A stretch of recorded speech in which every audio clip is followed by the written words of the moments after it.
Chapter 410. Mei Qinglian was satisfied with Chu Xiu's answer. She didn't want the young expert that the Yinma clan had found and cultivated to fall into someone else's arms. It wasn't that the Yinma clan wasn't confident. It was just that the moon-worshipping cult was too strong. It was so strong that the Yinma clan felt threatened. It was good to enjoy the shade under a big tree. If Chu Xiu chose to join the moon-worshipping cult, Mei Qinglian would think that it was normal.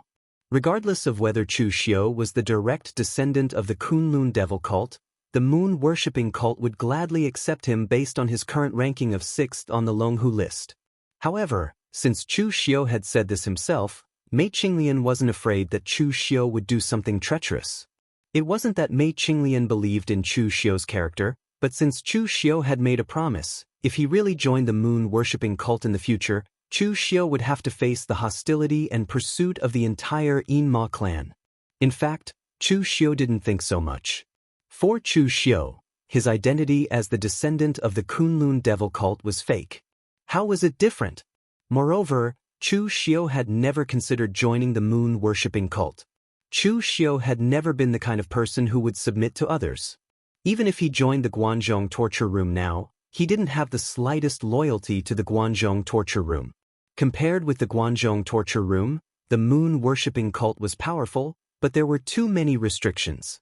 If Chu Xiu joined the moon-worshipping cult, he would be subjected to too many restrictions. And now, on the surface, he was the sentencing officer of the Guanzhong disciplinary hall, but in the dark, he was still the rising star of the hidden devil clan. He was not a member of the Yin demon sect, nor was he a member of the phaseless demon sect.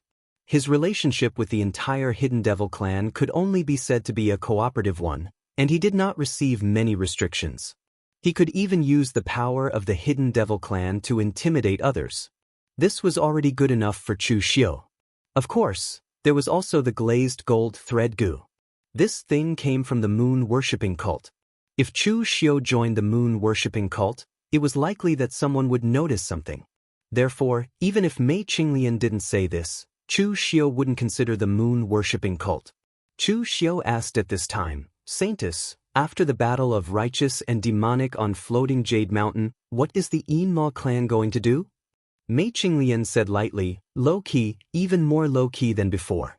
In this battle of righteous and demonic, our Yinma clan has exposed too much power, which is enough to attract the attention of righteous sects, or more accurately, suppression and hostility.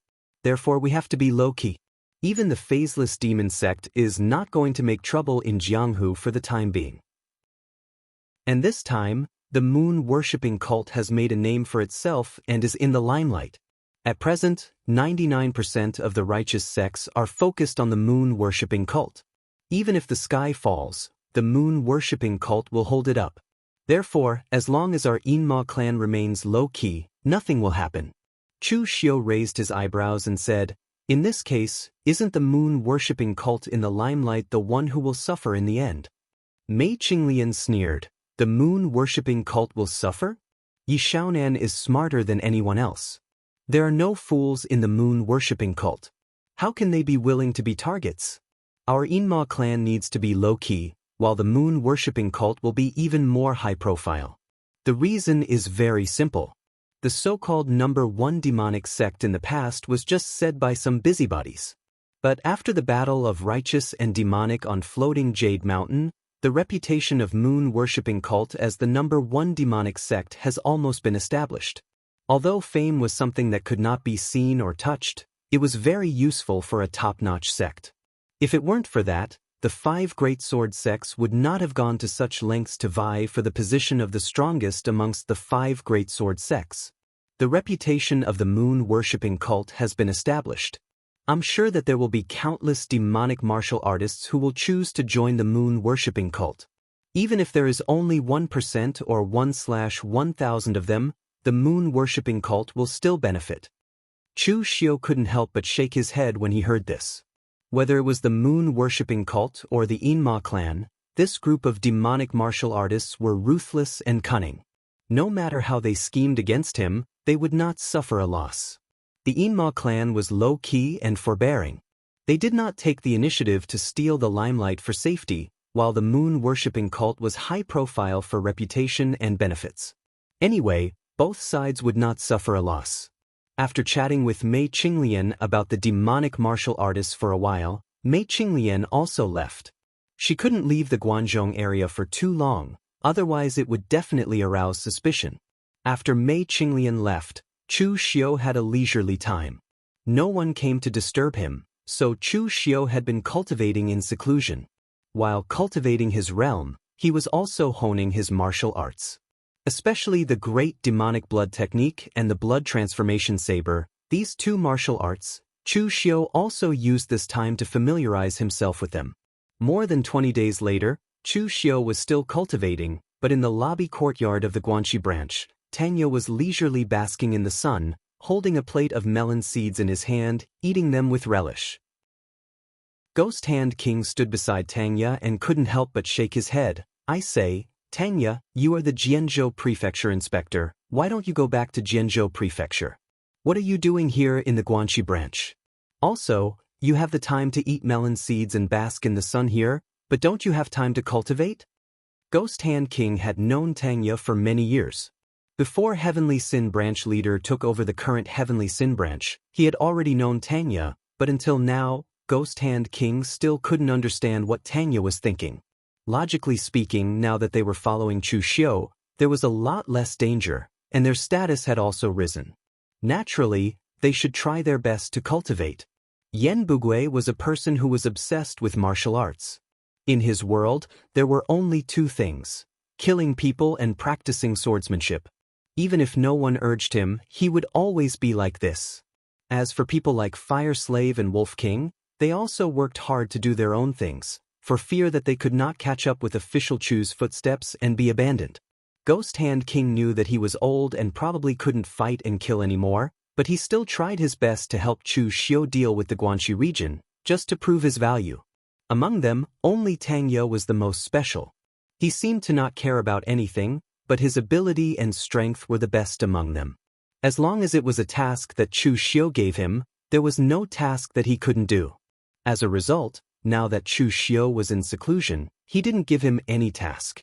He just basked in the sun and ate melon seeds all day, not cultivating.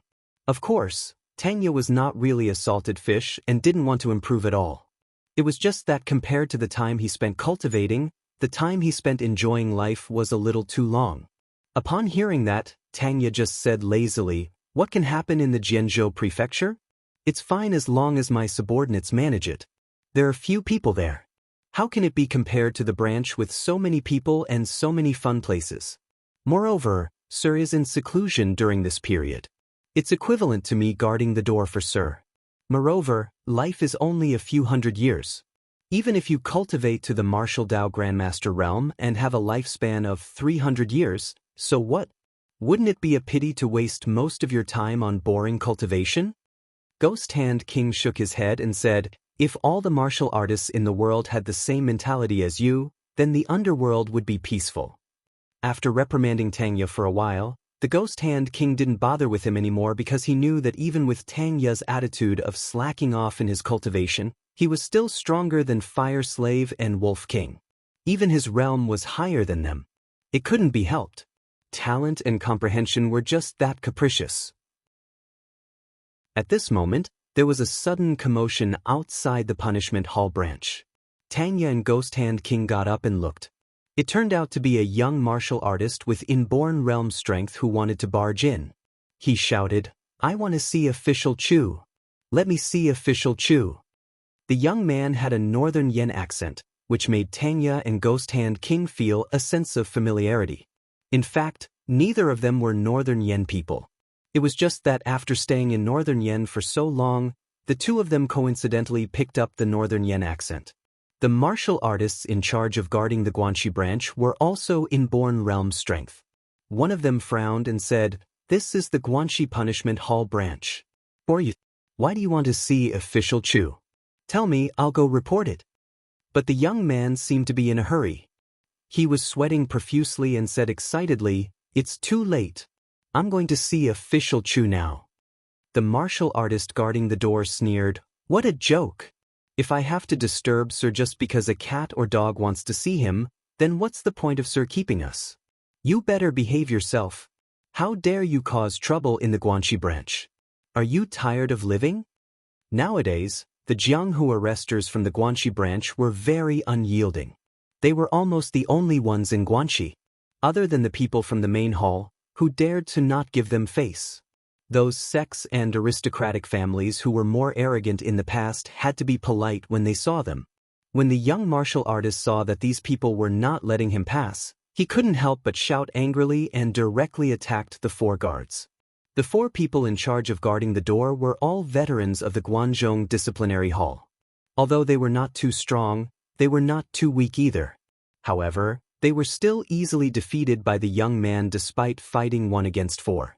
They ran into the hall and bumped into the Ghost Hand King and Tangya. Ghost Hand King snorted coldly and said, "How dare you be so presumptuous in the Guanxi Punishment Hall branch? Tangya, take him down." It was unknown if the young martial artist didn't see through Tangya's strength and wanted to fight him. In the end, Tangya just lightly tapped a few times and a few invisible finger energies had already blasted into the young martial artist's body, directly sealing his meridians and causing the young martial artist to fall to the ground. Tangya picked him up with interest and said with a smile, "Which sect are you from? Do you know where this place is? You're lucky to have met me today. If it were someone else, like Yen Bugue, you'd be a meat paste by now. Do you believe me?" The martial artist struggled agitatedly and said, "I didn't mean to offend Official Chu, I really have an urgent matter. If you don't believe me, take out the thing in my pocket and give it to Official Chu. He will definitely see me." Seeing the other party speaking so confidently, Tangya was also a little curious. He rummaged around in his pocket and took out a 9-dragon coin. However, it was missing a corner and there was a small mark on it, as if it was carved with a sharp object. It looked like a halberd. Chapter 411. Being awakened from his retreat, Chu Xiu was a little upset, because he had gained a lot from this retreat, which even made him feel like he was immersed in it. Martial Dao cultivation was a very boring thing, at least for most martial artists. For them, martial Dao was just a way of survival that could make them stronger and survive. Although it was boring, they could only bite the bullet and cultivate hard. However, for some martial artists, in their opinion, martial Dao cultivation was a kind of enjoyment. Every time they broke through a realm and took a step forward, it would make them feel extremely comfortable. Generally, people in the martial world would call such people a martial addict. Chu Xiu was not a martial addict, but this retreat also gave him a feeling of a martial addict. When participating in the Demon Alliance meeting, Chu Xiu fought with Chou Xiangzi and Yi Tianxie one after another. In the war between the righteous and demonic factions, he killed Chou Xiangzi, Xiahou Wujiang, and Huizhen one after another. He even fought with several Shaolin Temple masters, and he also fought with Feng Qishao on the way of karma. These were all experiences for Chu Xiu, and they were rich experiences in martial Dao. Of course, the biggest shock that this war brought to Chu Xiu was the fight between the real Pellet State martial Dao grandmasters and the true Fire Spirit Refinement Realm powerhouses. Although the previous Chu Xiu was not a frog at the bottom of a well, his knowledge was still a little less after all. But now he really saw what the top powerhouses in the martial world looked like, which gave Chu Xiu an amazing insight. Therefore, during this period of time, Chu Xiu spent most of his time in retreat to digest these experiences and insights. Unconsciously, Chu Xiu was immersed in it. At this time, his retreat was interrupted. Although Chu Xiu was a little unhappy, he still went out first because he knew that whether it was the Ghost Hand King or Tangya, they were not rash people. Since they interrupted him at this time, there must be something important happening. Walking out of the seclusion chamber, Chu Xiu asked in a deep voice, "What happened?" The Ghost Hand King handed the 9-dragon coin to Chu Xiu and said, "There is a northern Yen warrior at the entrance of the Guanxi branch. He barged in forcefully and kept saying that he wanted to see you. When we asked him, he didn't say what he wanted and only gave us this. He said that once you saw it, you would definitely see him." Chu Xiu took the 9-dragon coin. This was the symbol of his 9-branch hall, and there was a halberd drawn on it. Its aura was exactly the same as the one left behind by Lu Fengxian. This 9-dragon coin definitely represented Lu Fengxian. After receiving the 9 dragon coins, Chu Xiu's first thought was that something had happened to Lu Fengxian. So Chu Xiu said to the Ghost Hand King, "Call that person to see me now." A strange expression appeared on the Ghost Hand King's face. It seems that this person really wasn't lying, but who is this person? Could it be official Chu's old friend from the Northern Yen? When the martial artist was brought to the hall, although he was very anxious, he still looked at the Ghost Hand King and Tangya. The Ghost Hand King and Tangya were the kind of people who knew what was going on. As soon as they saw the look on their faces, they immediately knew what was going on. Without waiting for Chu Xiu's order, they directly walked out of the door and closed it on the way. The young martial artist directly knelt in front of Chu Xiu and shouted, "Official Chu, please save Brother Lu." Chu Xiu raised his hand and a stream of true qi helped the young martial artist up. He frowned and said, "Since Brother Lu gave you the 9 dragon coins, you must be someone he trusts very much. You should also know the relationship between me and Brother Lu. Now, tell me slowly what happened to Brother Lu." Under Chu Xiu's calm attitude, the martial artist also calmed down and told the whole story to Chu Xiu. This young martial artist was called Qin Sheng. He was a rogue martial artist from the Northern Yen West. He was young but not weak. He could be considered as one of the local young elites. Lu Fengxian was also from the Western Yen West. After saying goodbye in the Tower of Babel, Lu Fengxian went to the Western Yen West to visit her friends and relatives. She accidentally met this Qin Sheng. Although Qin Sheng was a bit impulsive, he was young and hot-blooded. He was willing to help others, which was to Lu Fengxian's liking. The two became friends. Moreover, LV Fengxian's personal charm was also present here. Chen Xing had only known LV Fengxian for a few days, but he had already completely regarded LV Fengxian as the kind of big brother who could rely on him for life and death. He admired LV Fengxian very much, and LV Fengxian did not hide anything from Qin Sheng on martial arts, and gave him a lot of pointers. If there were no accidents, Lu Fengxian planned to stay in the Northern Yen West for a while before leaving. But now, something unexpected happened. Lu Fengxian was involved in a massacre because of a former friend. This matter could not have been done by Lu Fengxian. Whether it was his character or motive, Lu Fengxian had no reason to kill people. To put it bluntly, he was purely passing by.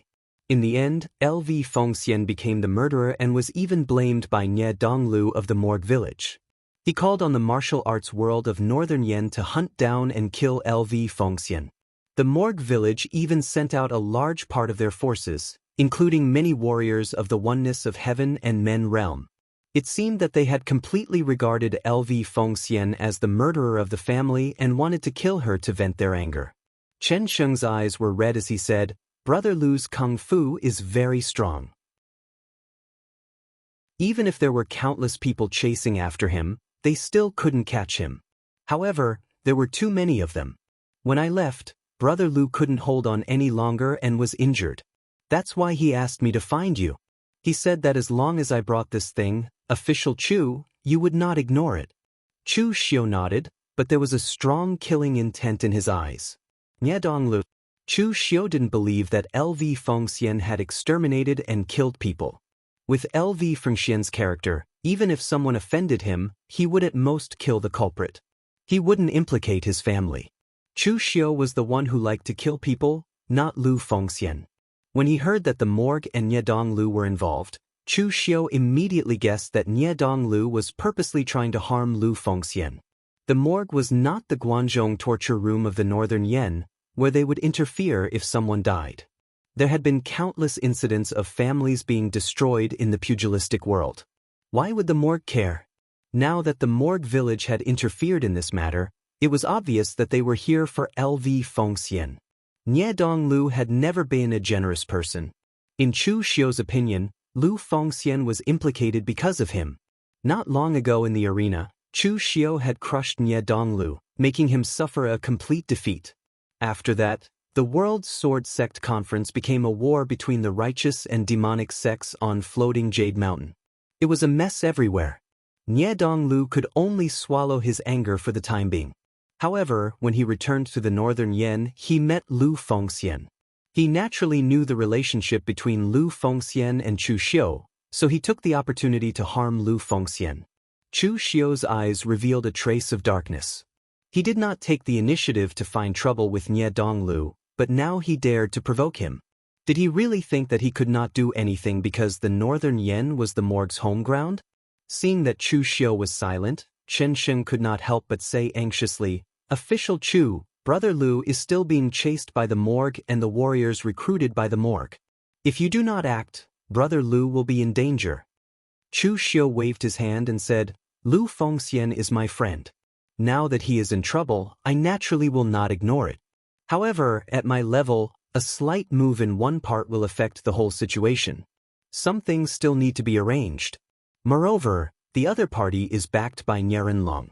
This time, we may even have to face such a martial Dao grandmaster, so we can only be careful and cautious.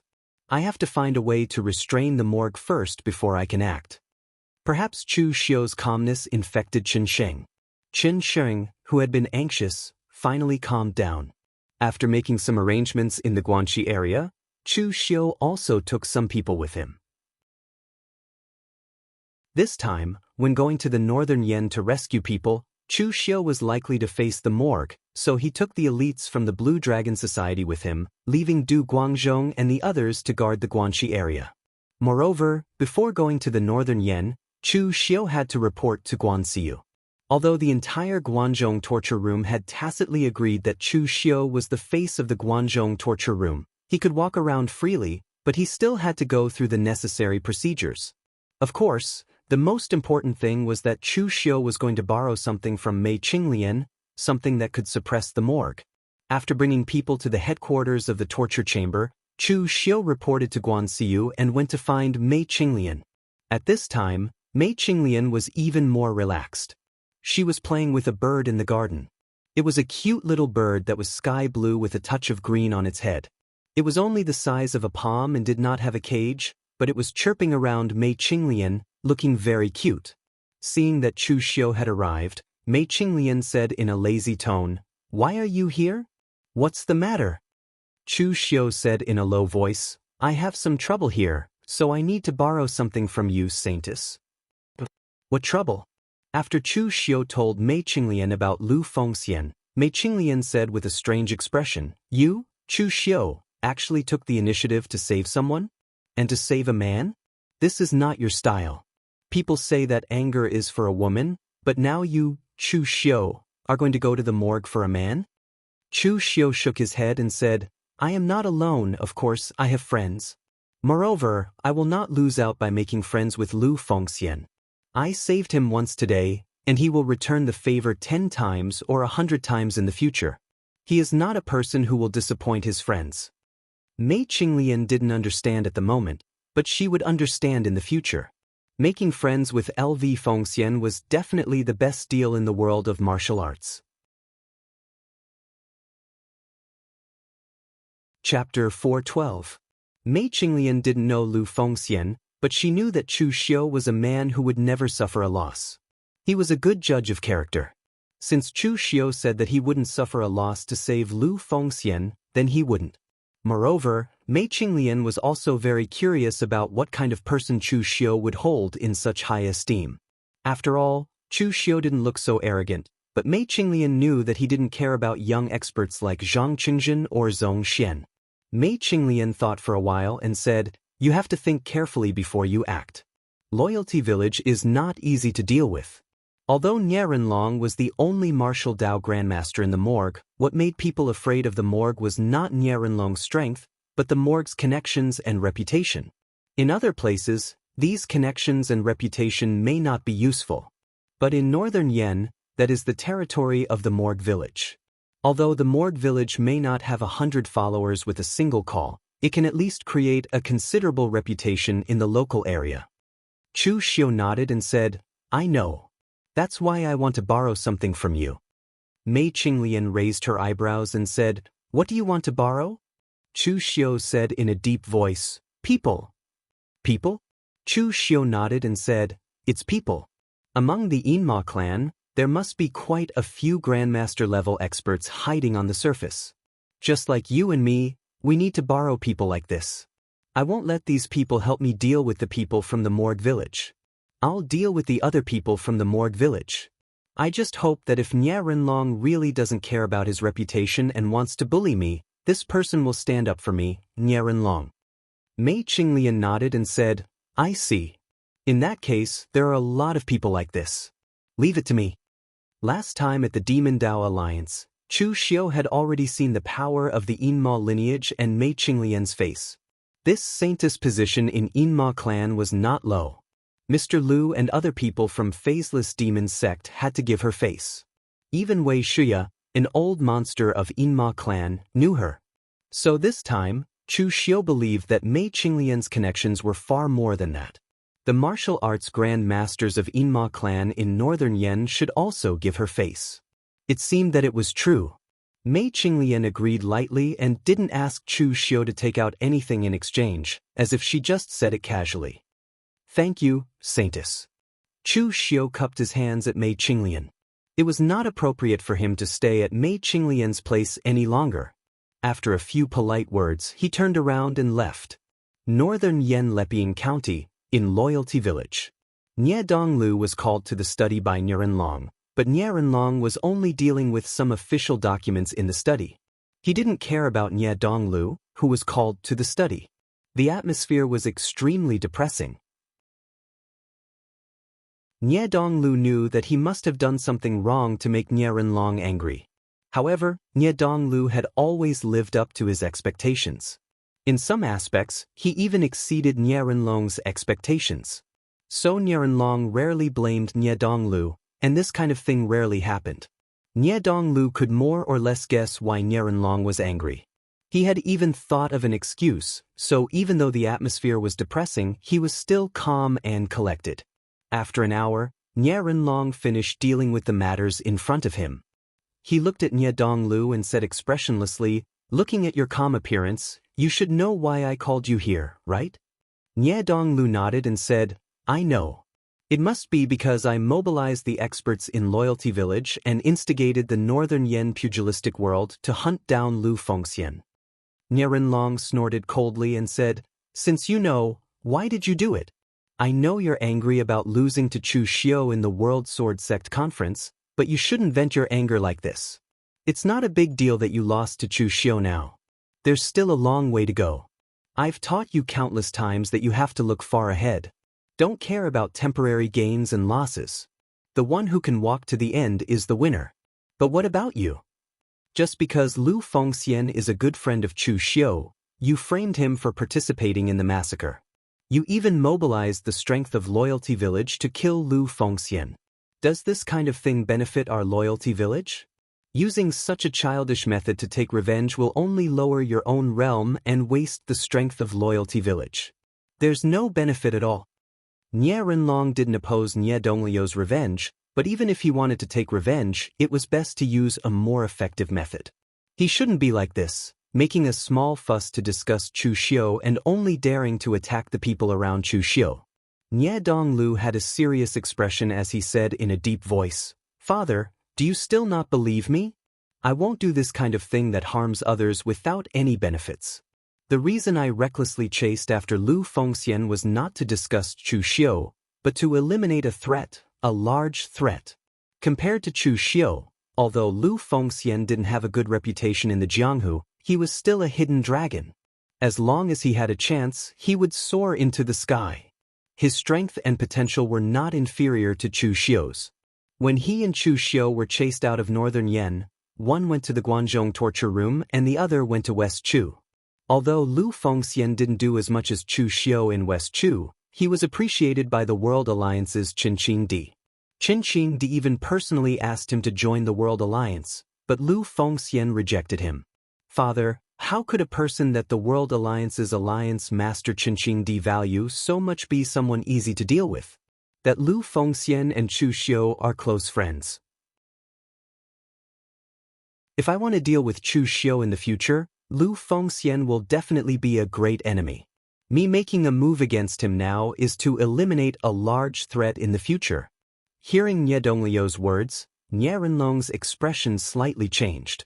He naturally knew about the World Alliance's Qinqing Di. He also knew what kind of existence Qinqing Di was. Although the World Alliance was in West Chu and the Mortuary Manor was in Northern Yen, Nianlong and Qinqing Di were very similar. Therefore, Nianlong had carefully studied Qinqing Di. The two of them were very similar, but also very different. If the Mortuary Manor relied on Nianlong's connections and slowly developed to where it was now, then the World Alliance relied on Qinqing Di's iron fists to conquer thousands of miles of land. Compared to the various schemes Nianlong used to develop the Mortuary Manor, Qinqing Di's methods were very simple, to the point that it made one's hair stand on end. If you didn't want to kneel, then you would be beaten to death. It was extremely simple and violent. If he didn't want to kneel, he could just kill him. It was simple and violent to the extreme. With Nianlong's personality, of course, he wouldn't approve of such methods. However, he had to admit that Qinqing Di was superior to him. At least, if he were in Qinqing Di's shoes, Nianlong wouldn't be able to be as domineering as Qinqing Di. Now that Qinqing Di thought so highly of Lu Fengxian, it was no wonder that Nie Donglu was so afraid of her. Nianlong looked a little better. As long as Nie Donglu didn't seek revenge out of jealousy and hatred, wasting the power of the morgue, then it was fine. However, Nianlong still said with a serious expression, "Since you know that Lu Fengxian is a threat in the future, but you still don't give him enough attention. You were the one who ordered Meng Yuanlong to take some of the followers of the morgue to kill Lu Fengxian?" Nie Donglu hesitated for a moment, but he still nodded.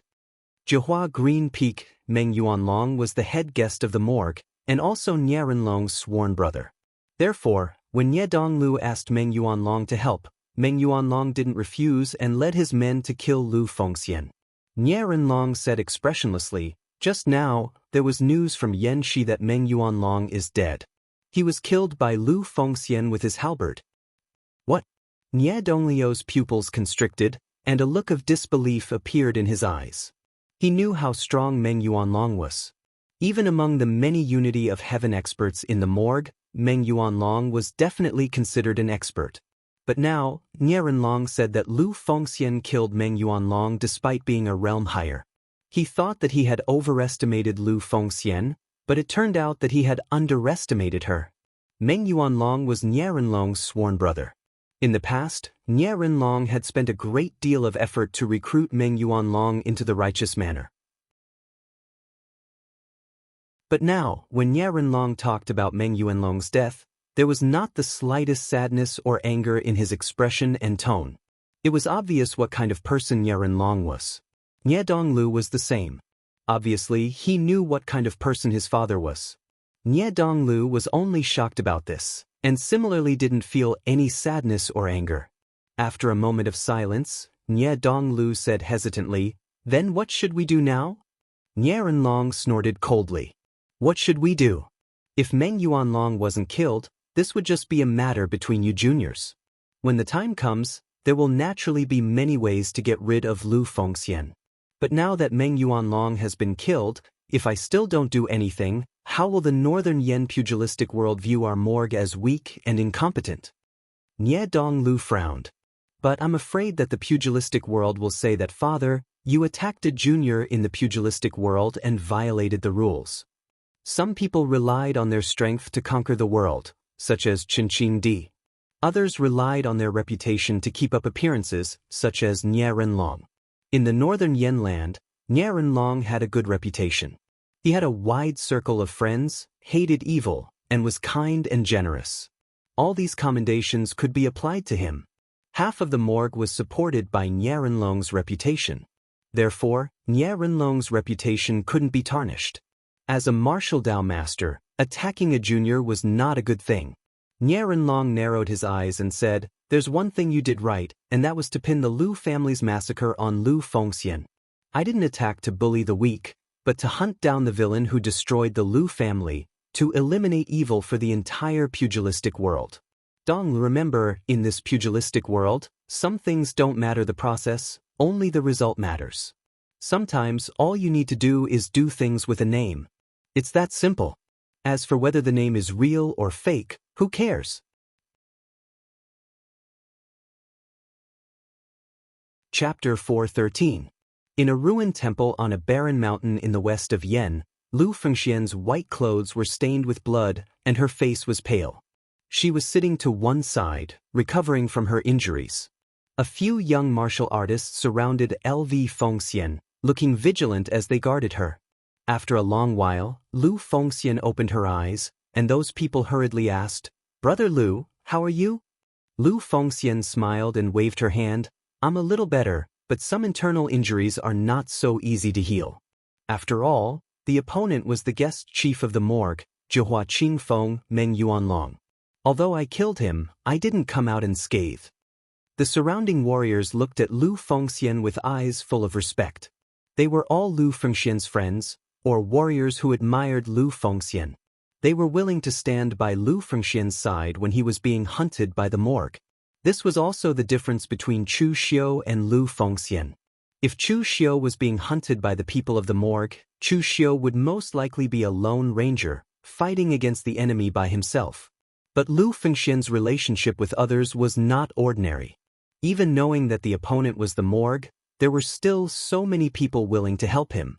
These people were Lu Fengxian's good friends in the west of Yen.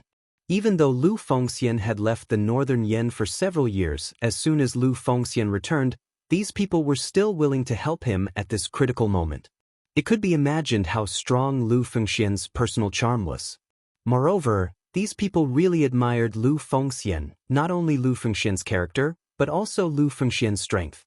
His opponent was the general guest manager of the Loyalty Manor, the Nine Radiance Azure Peak, Meng Yuanlong, who was renowned in the east of Swallow Mountain, yet in the end he was killed by Lv Fengxian that surpassed a realm.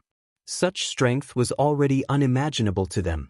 One of the warriors said angrily, "I thought the people of the morgue were all chivalrous people. I didn't expect them to do such a dirty thing." Brother Lu didn't know the Lu family at all. It was only because Lu Xinli of the Lu family admired Brother Lu's character that he invited Brother Lu to a banquet. In the end, 3 days later, the Lu family was exterminated and they said that Brother Lu was the murderer. What was this? It's obvious that they're framing us. The others were also filled with righteous indignation.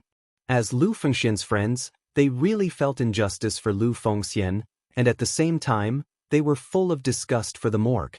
Someone said helplessly, "The morgue has such a good reputation in the northern Yen land, the people of Jianghu will definitely believe what they say, not us. Now that Big Brother Liu has killed Meng Yuanlong of the morgue, I believe that the morgue will send more people to kill Big Brother Liu. What should we do now?" Even in such a difficult situation, Lu Fengxian smiled and waved her hand. "Don't worry, there is always a way. I have asked Chen Sheng to help me go to the Guanzhong torture room to find Chu Xiu for help." The martial artist who had spoken before hesitantly said, "Chu Xiu? But I heard that Chu Xiu's reputation in Jianghu is not good, and he is only the Guanxi penal officer of the Guanzhong torture room, and his strength is not even at the oneness of heaven and man. How can he resist the morgue?" Lv Fengxian smiled faintly and said, "Brother Chu and I have been through life and death together. In the past, we were also chased by the morgue village.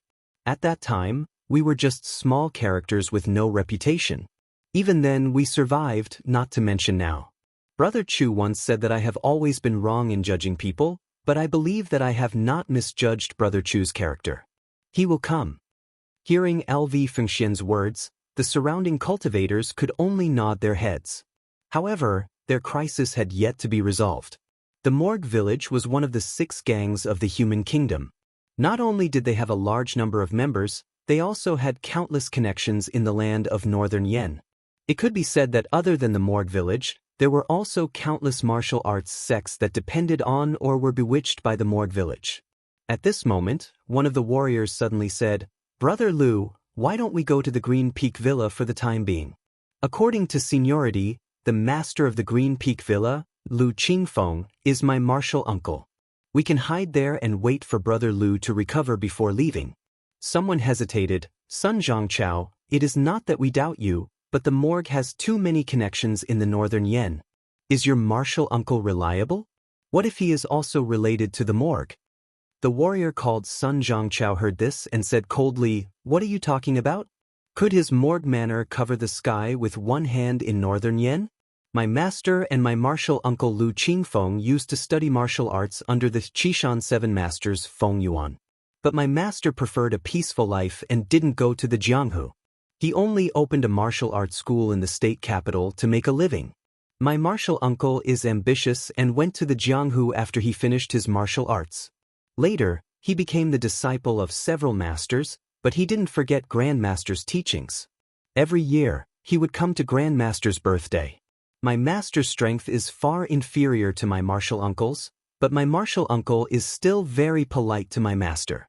By the way, my uncle master had once gone to the godly martial school of the south of Yen to learn martial arts. He could be considered as an in-name disciple of the godly martial school. In the north of Yen, others might be afraid of the memorial village, but the godly martial school is definitely not afraid. Hearing Sun Zhangchao's words, everyone looked at Lu Fengxian. As long as Lu Fengxian agreed, they would go. After all, they all regarded Lu Fengxian as their leader. Lu Fengxian nodded without thinking and said, "Since Brother Sun said so, then let's go to Qingfeng Villa." This was Lu Fengxian's character. Although she was gullible, she gave people a very sincere feeling. This also touched Sun Zhangchao, who made the suggestion. If it was Chu Xiu, he would certainly be suspicious and then beat around the bush. He would only agree when he felt that there was no problem. Therefore, under Sun Zhangchao's lead, the group went to Qingfeng Villa. Qingfeng Villa was near the Pingyang prefecture of western Yen. It was next to a small mountain with verdant hills and clear waters. The master of the villa, Lu Qingfeng, was considered the number one figure in the vicinity of the River Sun prefecture. In the early years, he followed Sun Zhangchao's master and became the disciple of the Qishan 7 masters Feng Yuan. Feng Yuan was a famous martial artist in the Qishan Mountains of western Yen. He had the strength of 5 qis in the origin. As the name suggests, he was good at 7 martial arts, so he was called the 7 masters. Sun Zhangchao's master only learned 4 martial arts. His talent was limited, so he could only run a martial arts school to make a living. Lu Qingfeng, on the other hand, learned all 7 martial arts in 3 years. Then, he began to roam the Jianghu and learned many martial arts. A few years ago, Lu Qingfeng had reached the origin of 5 qis, and his strength had even surpassed his master. Lu Qingfeng might be a little old, so he didn't wander in Jianghu anymore. Instead, he built Qingfeng Villa with his family. Because of his strength and connections in Jianghu, Qingfeng Villa developed quite well. As Lu Qingfeng's martial nephew, Sun Zhangchao had come to the Qingfeng Villa more than once or twice. The guards at the door all knew Sun Zhangchao, so they didn't need to inform Lu Qingfeng before letting Sun Zhangchao and the others in. After a while, Lu Qingfeng walked into the living room. He had a square face, wore a black brocade robe, and kept 3 long strands of beard. He looked extraordinary. "Martial uncle." Sun Zhangchao quickly stood up and bowed. Lu Qingfeng was surprised to see so many people besides Sun Zhangchao. "Zhangchao, who are they?" Sun Zhangchao hurriedly said, "It's like this. This is the young Marquis Wen Lu Fengxian. I believe martial uncle should have heard of his matters.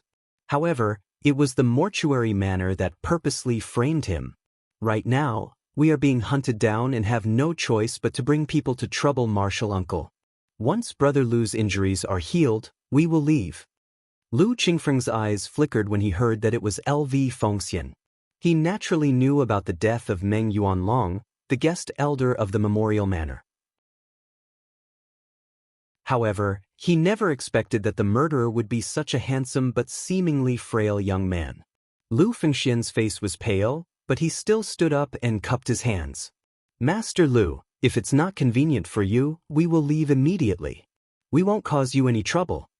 Lu Qingfeng laughed and waved his hand. "My young friend, what are you talking about? Since you are Zhangchao's friends, you are also my friends. Others might be afraid of the righteous manner, but we of Qingfeng Villa are not.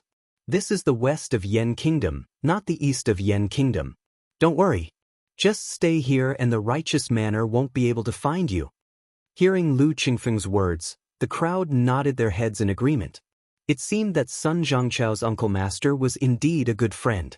Lu Qingfeng arranged for someone to bring LV Fengxian down to rest, and specially ordered people to prepare a bath for them.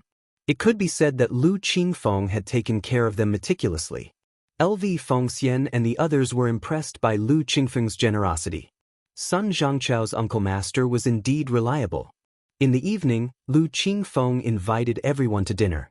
In fact, after being hunted for so long, they were reluctant to eat now. They just wanted to rest. But since Lu Qingfeng had specially invited them, they had to give him face. After all, Lu Qingfeng was really good to them. In the center of the hall, plates of delicacies were served. Lu Qingfeng asked someone to pour everyone a glass of wine. Zhangchao is my martial nephew. His master rarely steps into the Jianghu. It's all thanks to all of you that he has been away all these years. And it's an honor for I to meet you this time. Although the righteous manner has a good reputation, in I's eyes, it's hypocritical. Meng Yuanlong even bullied the weak because of his identity as a member of the righteous manner. Now that he's been killed by you, I'm so happy.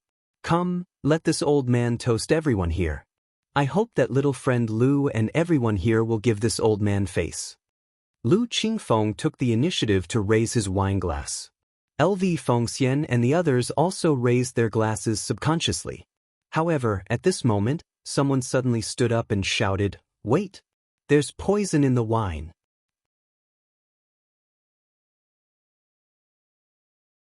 Chapter 4:14. Everyone's expressions changed at the man's words.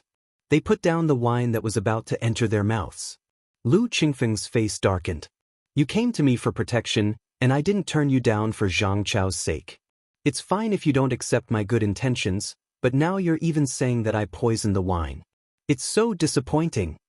Sun Zhangchao stood up and shouted at the man, "Wang Shuangdong, what is the meaning of this? You were the one who made all sorts of excuses when I went to Uncle Master for help. Now you're slandering him. What are you trying to do?" Wang Shuangdong stood up and snorted. "What am I trying to do? I'd like to ask you, Sun Zhangchao, what are you trying to do? You all know who I am. I come from a poor family. My master is Du Bujio, that's a poison master. Most of the poisons in the northern Yen come from my master. The poison in this wine is my master's secret recipe, the 3-flower powder. After consuming it, one's internal energy will gradually dissipate within 3 breaths. Within 3/4 of an hour, one will temporarily become a cripple. But what the northern Yen people don't know is that my master stopped making this poison several years ago. All the 3-flower powder that's circulating in the northern Yen Jianghu is made by me. I'm just selling it under my master's name. I can't recognize other poisons, but I can recognize the poison that I made myself. If you don't believe me, take a sip. I have the antidote here. But I don't understand, Sun Zhangchao, why did you betray Brother Liu? Back then, you insisted on wiping out some mountain bandits, but you were used by them. You were almost chopped into meat paste by them. It was Brother Liu who saved you. But now you've done something like this. Can you face your own conscience? I, Wang Shuangdong, kill people and practice poison. My master and I are not good people, but at least I know what loyalty is. Even if I can't help Brother Liu, I wouldn't deliberately frame him. Sun Zhangchao's face turned pale. He shouted with grief and indignation, I didn't. Why would I betray Brother Liu? Then, Sun Zhangchao turned to Lu Qingfeng and asked in disbelief, Martial uncle, is the wine really poisoned? Lu Qingfeng's expression became extremely calm. He put down the cup and said, You've been discovered? I didn't expect Lu Fengxian to have Du Bujio's disciple by your side. If I had known earlier, I would have changed the poison. Sun Zhangchao's body swayed. His eyes were filled with anger as he questioned, Why? Why are you doing this, martial uncle? If you don't want to help us, just say so. Why do you want to harm us? You are my martial uncle. Lu Qingfeng sneered, Martial uncle? I don't want to be the martial uncle of a trash like you. Sun Zhangchao stared at Lu Qingfeng in disbelief. Was this the same uncle master he knew, who was kind and generous, who would ask him about his cultivation and give him a lot of cultivation resources every time they met? Lu Qingfeng continued with a sneer. Do you think I'm willing to celebrate that old bastard's birthday every year and give gifts to that useless master of yours? It's all because that old bastard, Feng Yuan, hid something from me. He should have 8 of the Qishan 7 ultimate. The real 8th ultimate is his trump card, but he didn't teach it to me. He even said that my mind was unstable and I couldn't master his 8th ultimate, so he wanted to give it to that useless master of yours before he died. I've already reached the 5 cheese collecting in origin state and I'm stronger than that old bastard at his peak. What kind of martial arts can I master? How could a master who's only at the physical invulnerability state be able to master it? That old fart was just biased.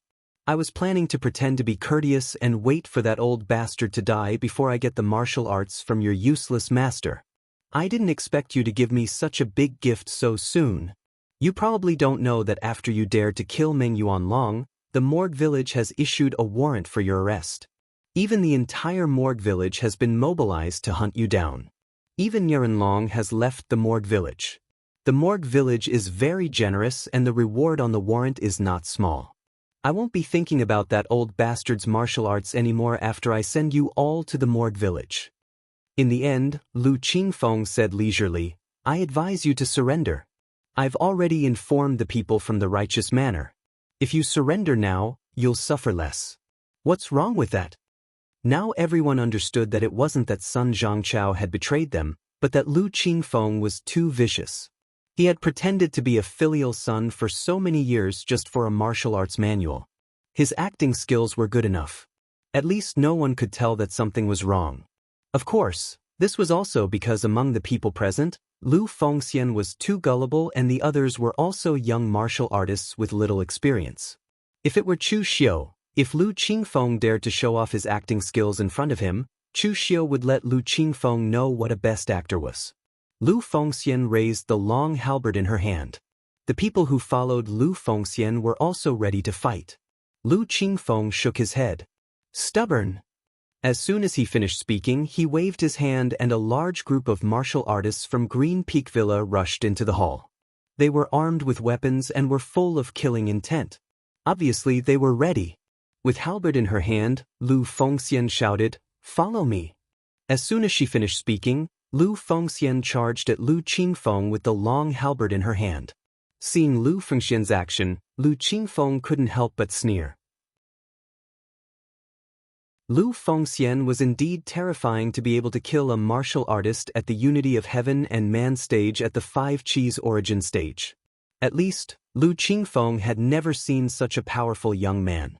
However, Lu Fengxian did pay a price for killing Meng Yuanlong. At the very least, he was seriously injured. Otherwise, he wouldn't be in such a hurry to find a place to recover.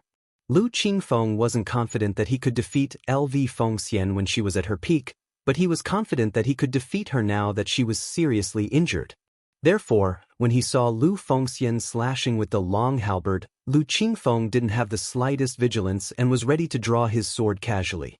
But just as Lu Fengxian's halberd slashed out halfway, a glaring red light suddenly erupted from the halberd. It was like a blood-red rainbow, and its power was extremely powerful, as if it could tear apart the heavens and the earth. An ear-piercing sonic boom suddenly erupted. As the halberd fell, the red moon dyed the entire hall red. Lu Qingfeng and his sword were cut in half by Lu Fengxian's halberd. Instant kill. Before the martial artists from Green Peak Villa could make a move, they saw such a terrifying scene. Their manor lord couldn't even withstand a single blow from that young man and was instantly killed. Perhaps even Lu Qingfeng himself didn't expect this to happen. A moment ago, he was still dreaming of capturing Lu Fengxian to claim the bounty, but the next moment, he was already dead. He didn't even have the mood to regret it. In the Jianghu, Lu Fengxian wasn't as famous as Chu Xiu and Ye Donglu, but Lu Fengxian was also as strong as the top 10 experts on the Longhu list. Perhaps after this battle, Lu Fengxian could be ranked in the top 10 of the Longhu list with a peace of mind. Lifting her halberd, Lu Fengxian said calmly, Let's go. As Lu Fengxian took a step forward, the martial artists from Green Peak Villa who had surrounded them dispersed like a tide. To them, the handsome young man in front of them was as terrifying as a demon. By the time they walked out of Green Peak Villa, they were already some distance away. Just as they were about to say something excitedly, they saw Lu Fengxian's pale face turn from white to red, but it was an abnormal red.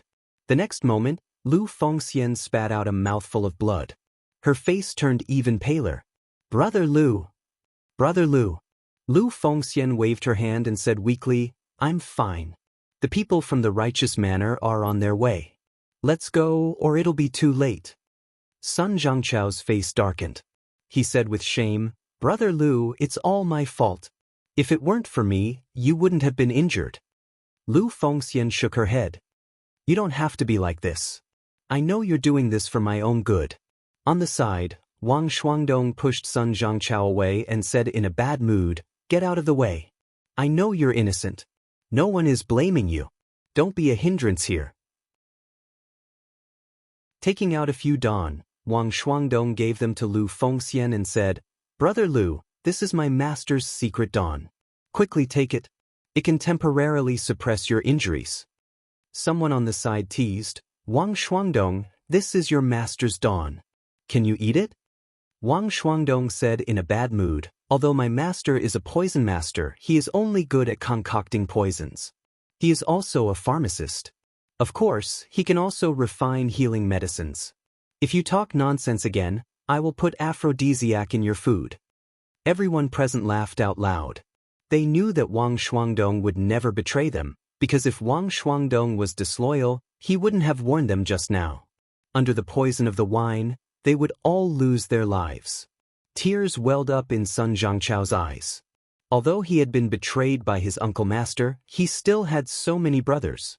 At this moment, a mocking voice suddenly sounded, "What a deep brotherly bond.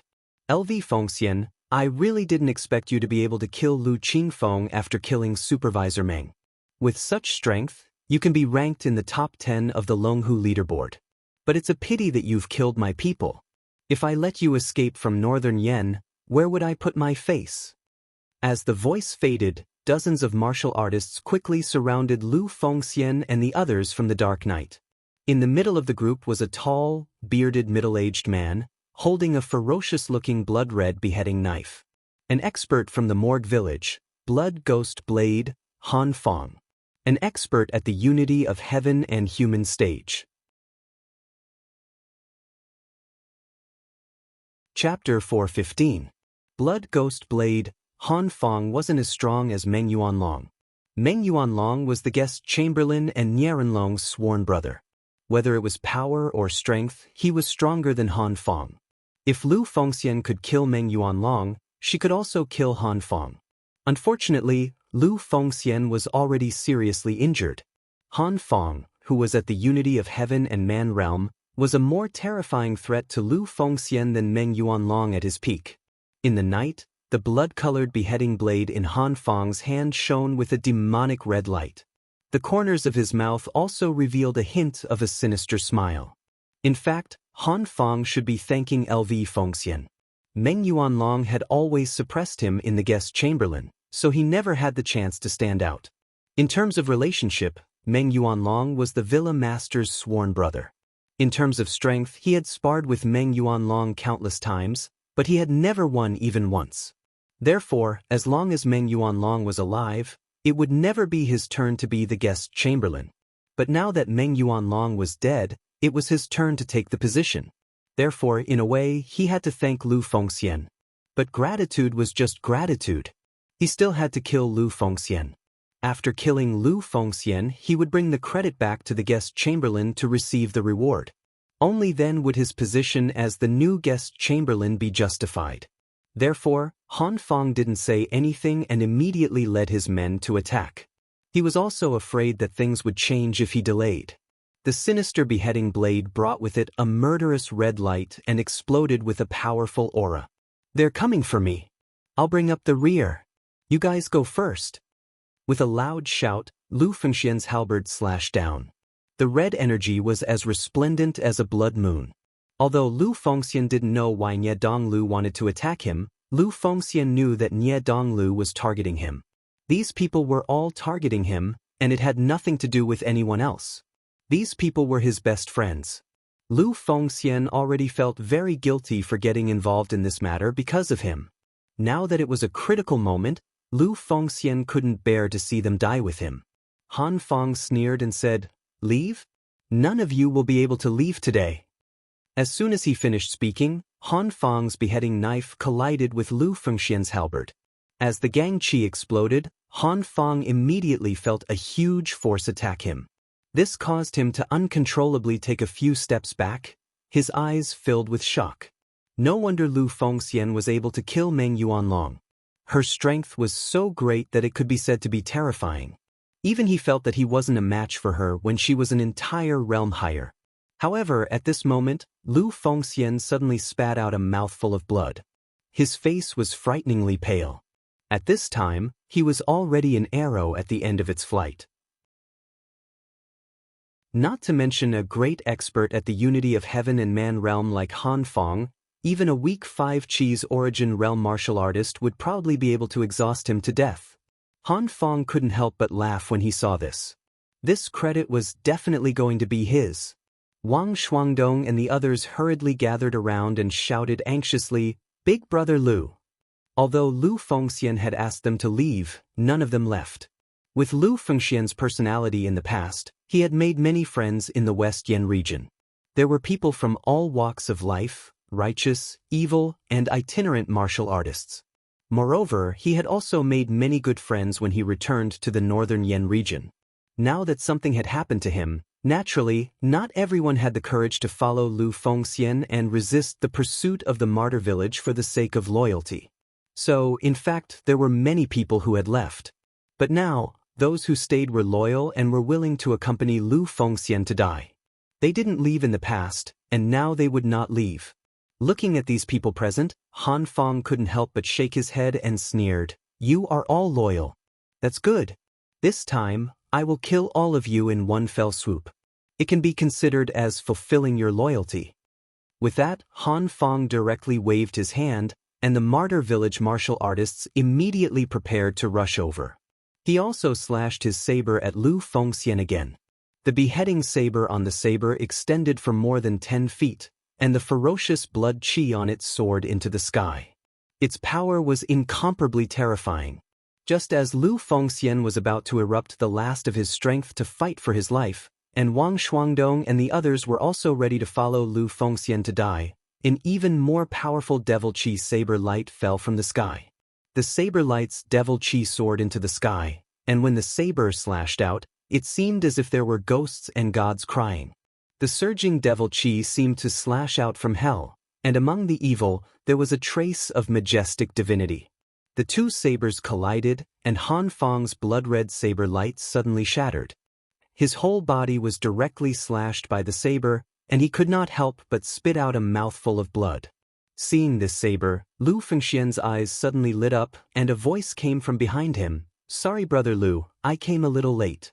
Dressed in black, Chu Xiu walked out of the night, the heavenly demon dance in his hands surging with terrifying devil qi, but in the eyes of Wang Shuangdong and the others, they did not feel afraid. Instead, they felt hope.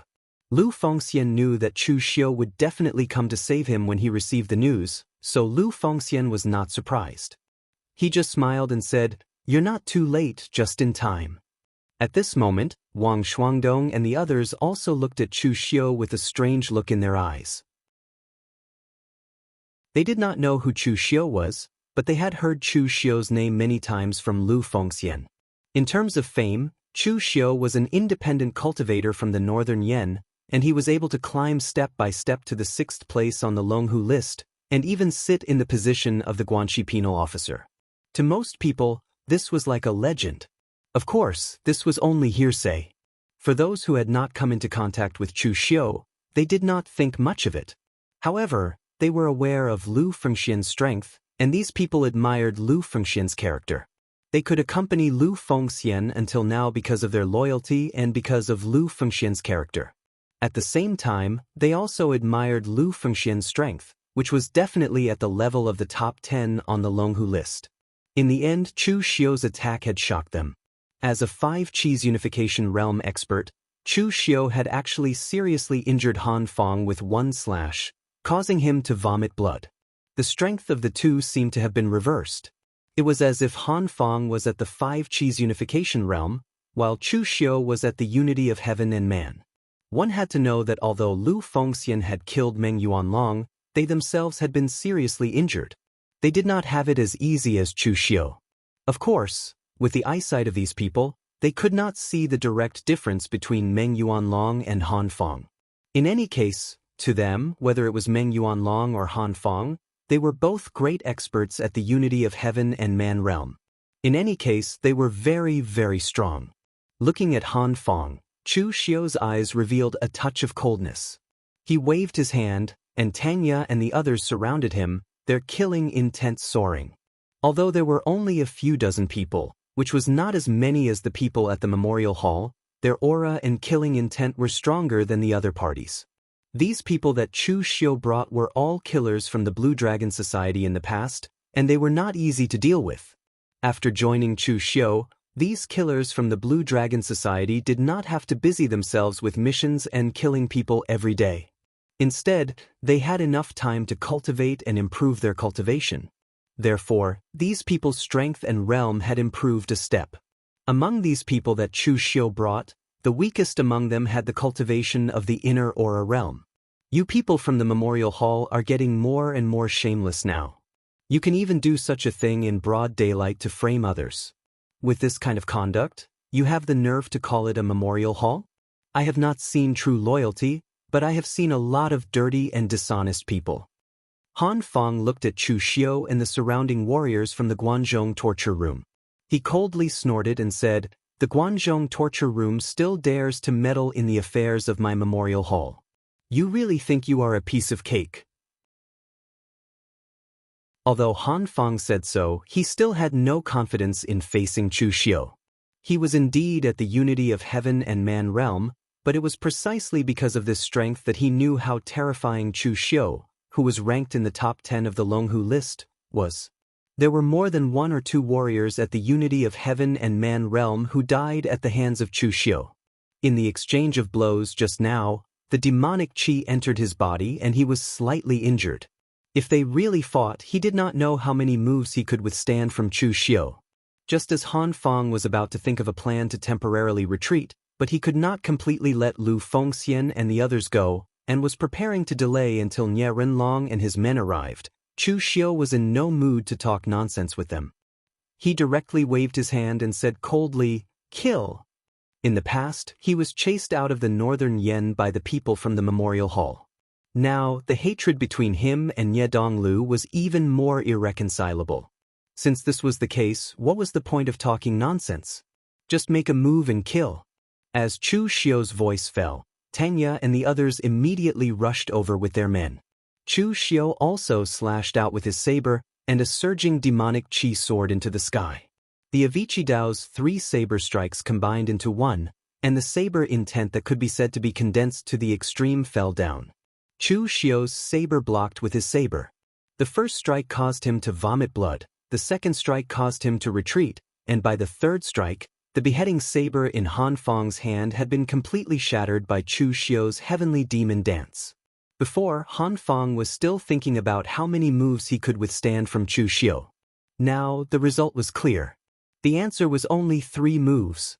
Han Feng was in such a difficult situation, and the other martial artists from the memorial hall were not much better.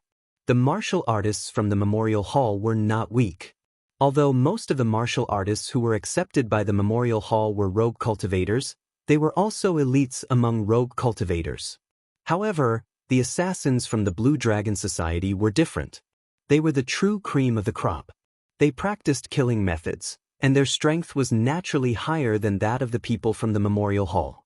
Just as the memorial hall was in danger, a dignified shout suddenly came from afar, "Stop!"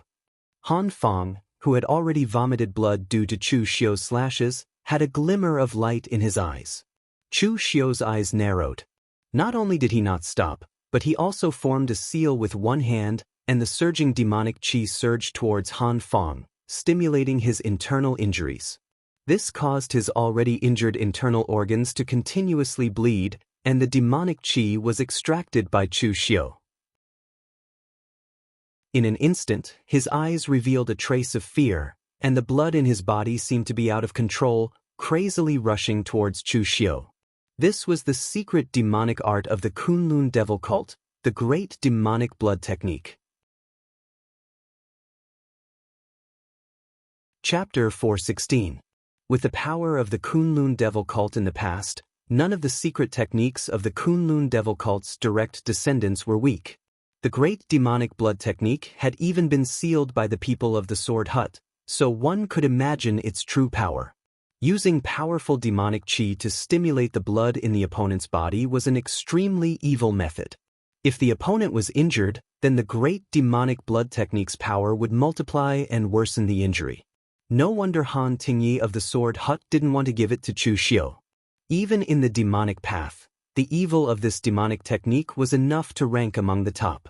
At this time, the voice in the distance saw that Chu Xiu still hadn't stopped. He couldn't help but roar angrily again.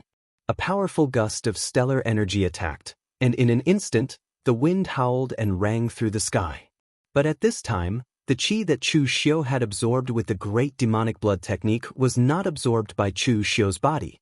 Instead, it condensed into a long, blood-colored knife that was completely made of blood and slashed at Han Feng. Han Feng roared angrily.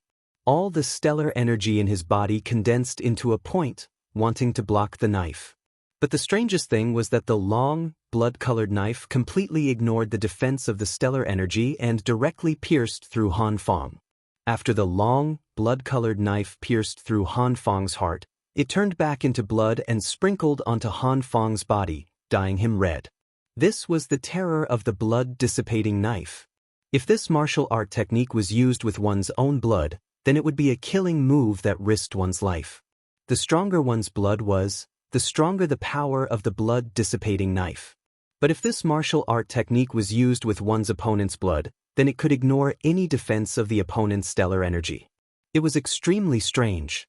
The blood drawn by the great demonic blood technique was originally of the same origin as the opponent. Now, even if it condensed into a knife, it was still a part of the opponent's body.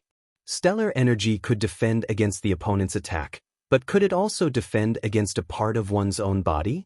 Therefore, the strangeness of the blood-killing divine saber could be said to be impossible to guard against. It should be said that when facing the blood-killing divine saber, one could only forcefully attack and destroy the blood-chi saber power instead of choosing to defend.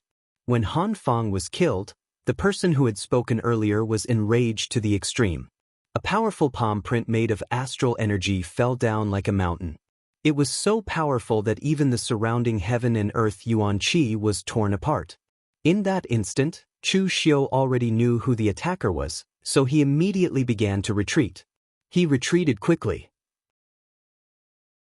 Although he could easily kill ordinary oneness of heaven and man martial artists now, the gap between him and a martial Dao master was still like heaven and earth. However, the area covered by that palm was simply too large. Furthermore, the power of that palm seemed to be able to control the universe, sealing off the surrounding space and causing the world's origin energy to become incomparably viscous. Almost without looking at Chu Xiu, he knew that this was Narenlong's heaven and earth cloud hand, which held the universe in one hand and grasped the wind and clouds. There was no way to avoid it.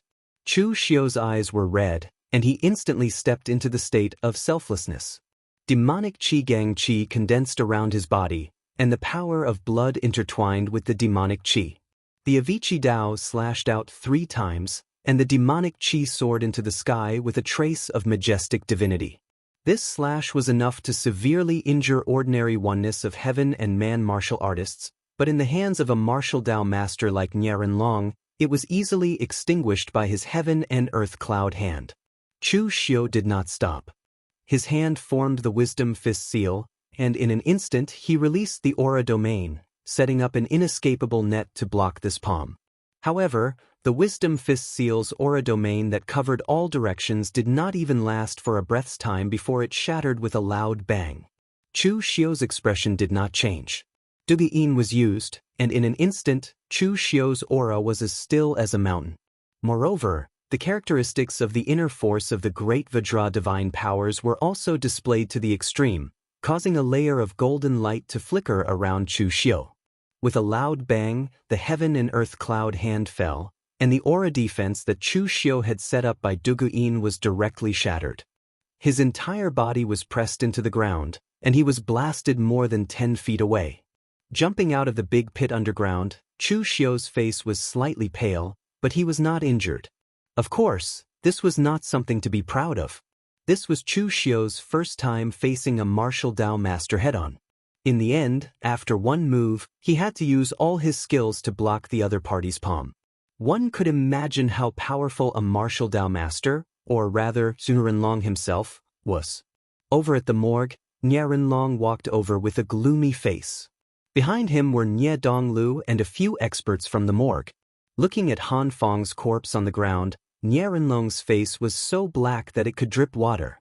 In fact, Nie Rinlong had always been a person who did not show his emotions, but this time, their morgue had really suffered a great loss. Meng Yuanlong was his sworn brother, and also the head guest of his morgue.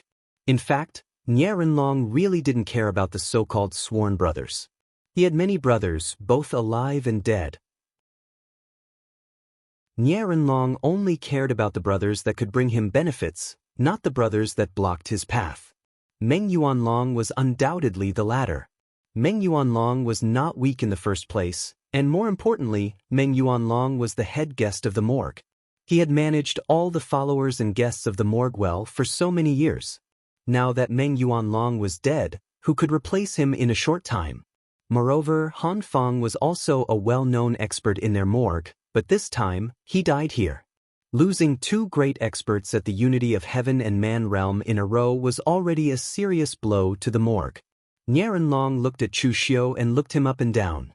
After a while, he spat out a sentence, "Chu Xiu, how dare you?"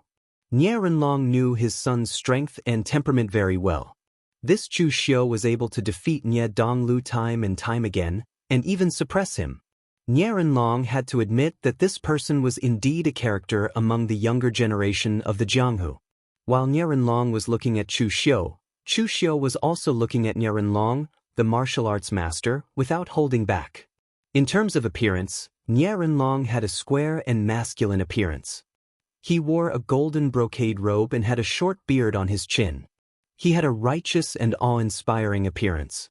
He stood there without saying anything, looking like a righteous and awe-inspiring senior master. However, one's appearance could not be used to judge a person. The theory that one's appearance was born from one's heart was somewhat reliable, but it was also inaccurate. In this Jianghu, there were very few true chivalrous people like Chu Kuanga, but there were many hypocrites. Nie Rinlong was a hypocrite who disguised himself to the extreme and even thought of himself as a chivalrous person.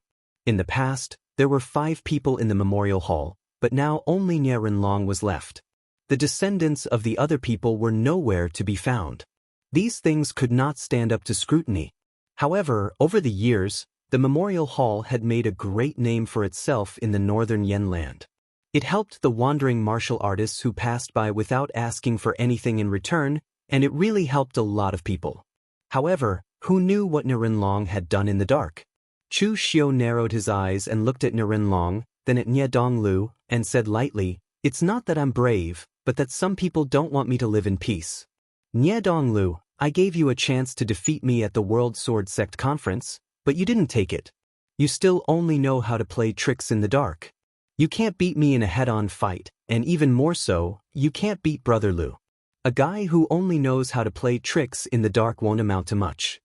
Nie Donglu, of course, would not lose his composure because of Chu Xiu's sarcasm.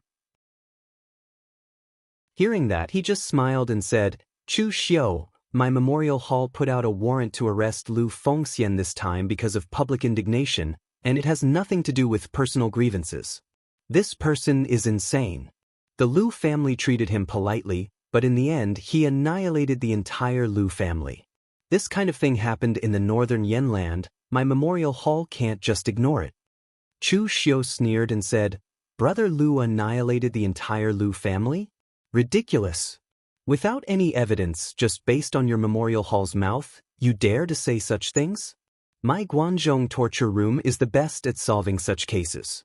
Do you dare to let my Guanzhong torture room intervene in this matter?" Nie Donglu said indifferently, "Don't forget one thing. Your Guanzhong torture room is only in charge of investigating cases, not in charge of trials. When you're needed, you're the constables of the Guanzhong torture room. When you're not needed, you're nothing. Your Guanzhong torture room has no right to intervene in Northern Yen matters. Nianlong, who was at the side, waved his hand and said indifferently, "That's enough, Dong. Don't talk nonsense with them, just do it." Chu Xiu narrowed his eyes and said, "Villa Master Nye, you're a martial Dao master, but now you're openly attacking a junior martial artist like me. Isn't this a little too much? Aren't you afraid that people will say that you're bullying the weak? Also, if you dare to touch me, aren't you afraid that Guanzhong torture room will reprimand?"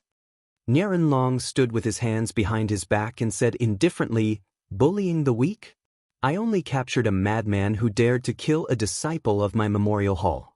Who dares to say that I'm bullying the weak? As for Guanzhong torture room, if Chu Kuanga was still here, I would give some face to Master Chu.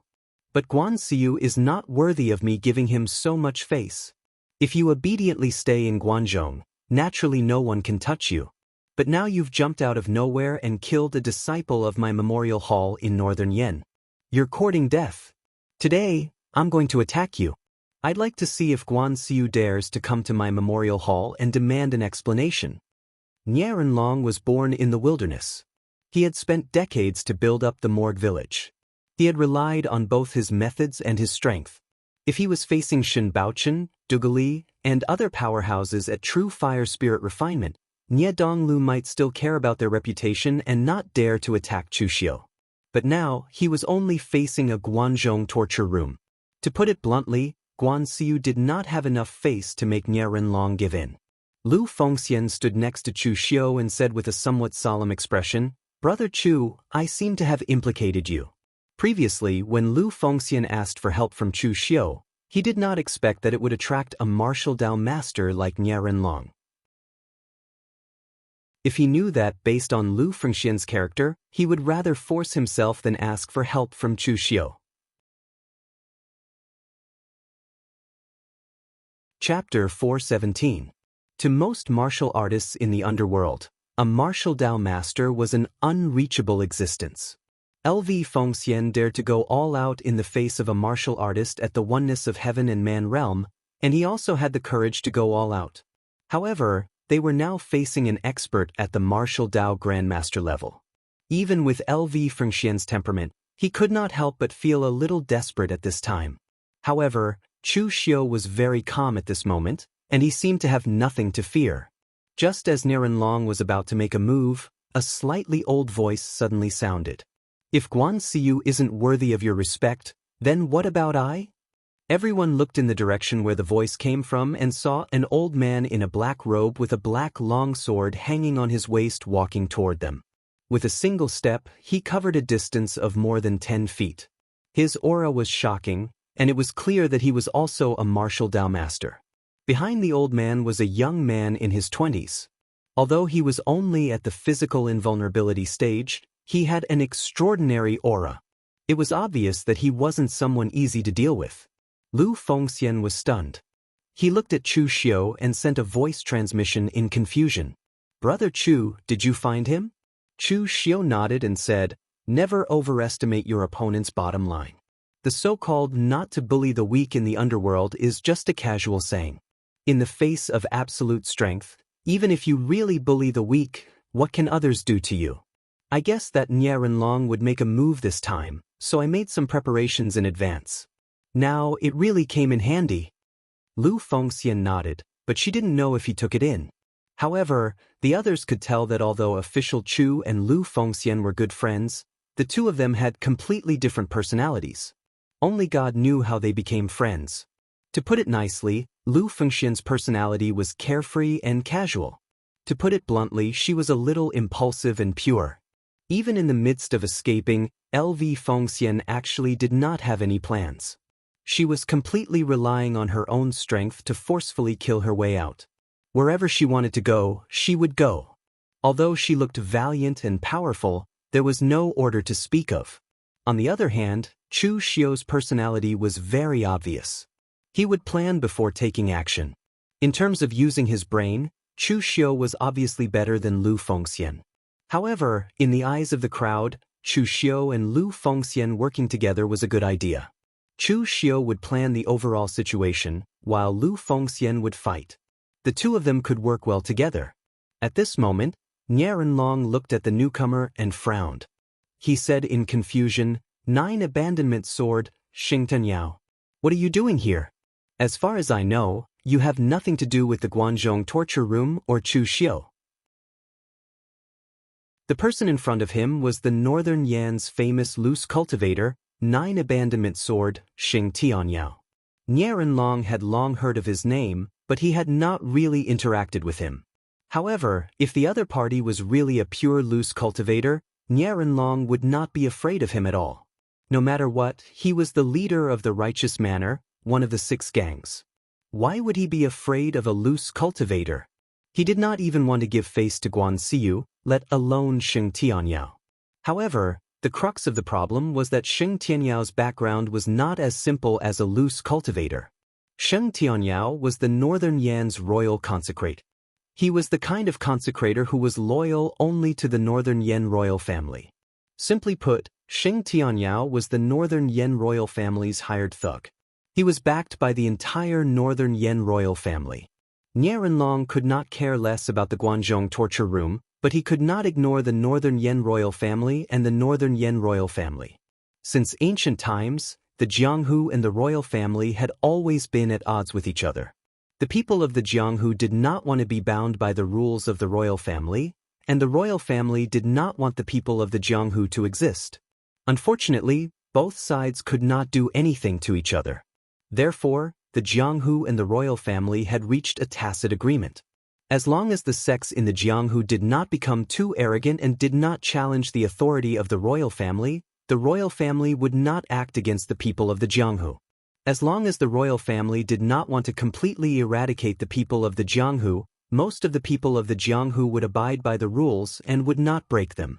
Therefore, when the people of the Jianghu fought in the state capitals, they would deliberately control their strength. It did not matter if they broke something, but if they really hurt innocent people, it would be a violation of the rules and could easily cause the royal family to intervene. Although the royal family and the Jianghu were at odds, they also had areas where they could work together. For example, in the past, the Eastern Qi was extremely powerful.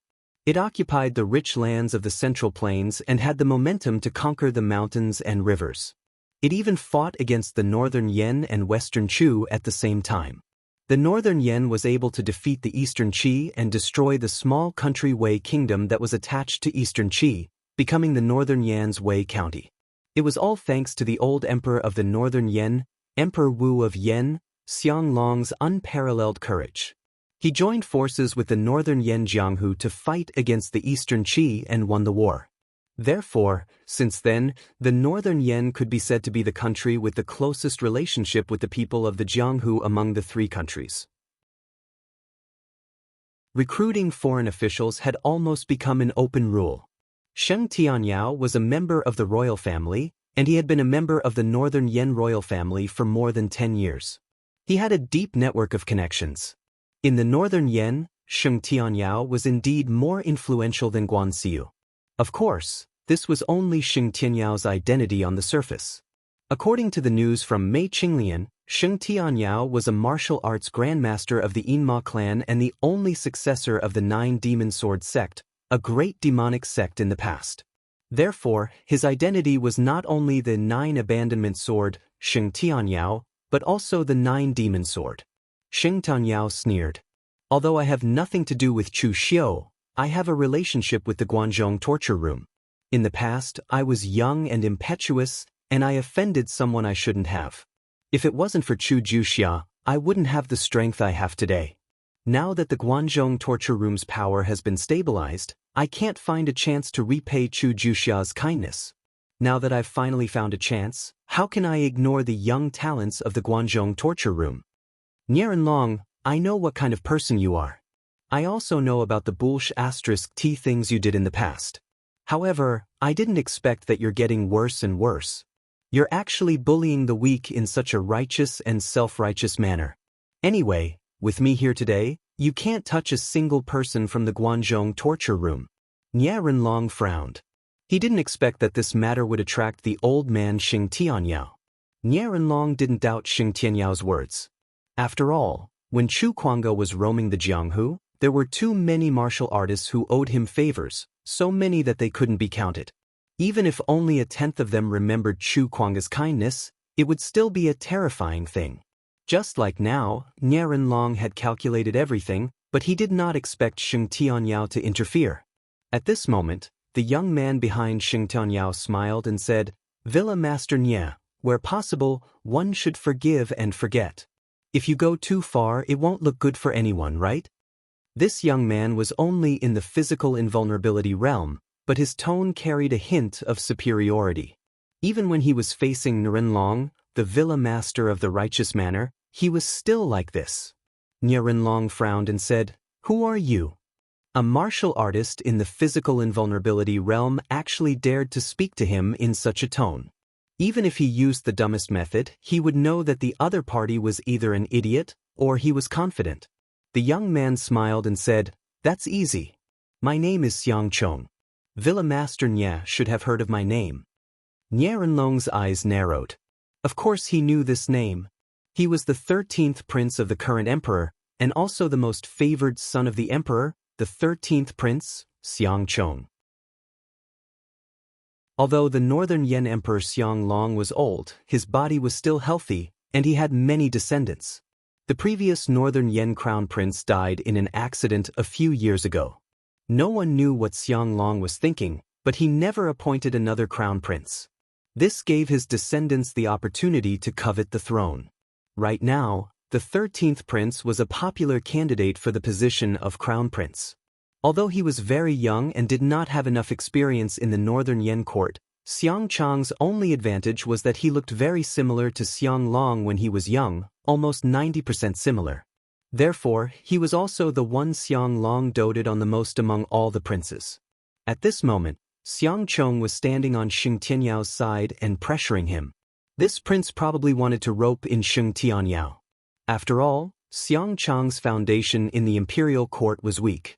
Whether it was in the military, the civil officials, or the imperial court, he did not have much power. Therefore, it was not a bad idea to target the royal family. Nie Renlong could almost guess the cause and effect of these things at a glance, but he did not want to make an enemy of a prince. If he offended Xiang Chong, although he was not the crown prince, he still had all kinds of ways to make trouble for him. Although a prince could not influence the emperor's decision to destroy the morgue, he could at least cause some trouble for the morgue. But at this moment, a cold voice was heard. "I say, 13th brother, you really have your hands in the pugilistic world. Aren't you afraid of being scolded by father? Don't be afraid, Heightslord Nie. My 13th brother is just a fox borrowing the tiger's might. He does not have much power in the imperial court. Just because of father's favor, he let father deal with the morgue, one of the 6 gangs. Father is not that stupid." Another group of people came from afar. The leader was a young man in his 30s. He wore a golden robe and had a small mustache. He had an extraordinary aura. Behind him were a few eunuchs and a few maids. He was much more arrogant than Xiang Chong. This time, Nie Renlong did not need to hear the name to know that this person had a powerful background. He was the second prince, Xiang Li. Since ancient times, the imperial court had always respected the elders and not the juniors. With the crown prince dead, as the second prince, he had the greatest hope. Therefore, Xiang Li had many supporters in the imperial court. Other than not being favored by Xiang Chong, everyone else was stronger than Xiang Chong. Chapter 418. The 13th prince, Xiang Chong, and the second prince, Xiang Li, were also here. No one expected this, not even Chu Xiu. This was originally a grudge between him and the morgue. How did the two princes get involved? In fact, the reason why Xiang Chong was here was very simple. Xiang Chong wanted to rope in Xing Tianyao, but there was something fishy about Xing Tianyao's identity. How could he agree to Xiang Chong's request so easily? Therefore, Xing Tianyao did not directly agree or reject Xiang Chong's invitation. Instead, he pretended to be polite. This time, when Xiang Chong heard that Xing Tianyao was going to help, he hurried over to do Xing Tianyao a favor. He wanted to let Xing Tianyao see how courteous he was so that he could join him. Xiang Li's appearance here was even simpler. He heard about Xiang Chang's movements and came to cause trouble. There were so many princes in the northern Yen, but the crown prince was dead. As the second prince, Xiang Li's ability and background were not bad. Logically speaking, he should be the most popular successor to the crown prince's position. Even most of the power in the northern Yen court was inclined towards him. However, one must not forget that the northern Yen emperor, Xianglong, was still alive. Among the emperors of the northern Yen dynasty, Xianglong was not the founder of the country, but it was not an exaggeration to say that he was the leader of the resurgence. When Eastern Qi was at its strongest, Xianglong joined forces with the northern Yen martial arts world and West Chu to resist Eastern Qi, forcibly breaking Eastern Qi's hegemony. This kind of achievement could be said to be unique among the emperors of the northern Yen. Therefore, in the northern Yen court, Xianglong's prestige was absolute. If he did not express his opinion, then Xiangli would be the most popular candidate to inherit the crown prince's position. However, as long as Xianglong spoke up and wanted Xiangchong to be the crown prince, no one in the northern Yen would dare to oppose him. So in these past few years, Xiangli had spared no effort to suppress Xiangchong, and he wanted to make sure that Xiangchong didn't have the slightest chance to turn things around. As long as it was Xiangchong's doing, he would destroy it and target it. Just like now, although he had nothing to do with the morgue, just because Xiangchong was standing against it, he would stand on the side of the morgue. Xiangchong looked at Xiangli with anger in his eyes. Ever since he was young, he had always been suppressed by Xiangli.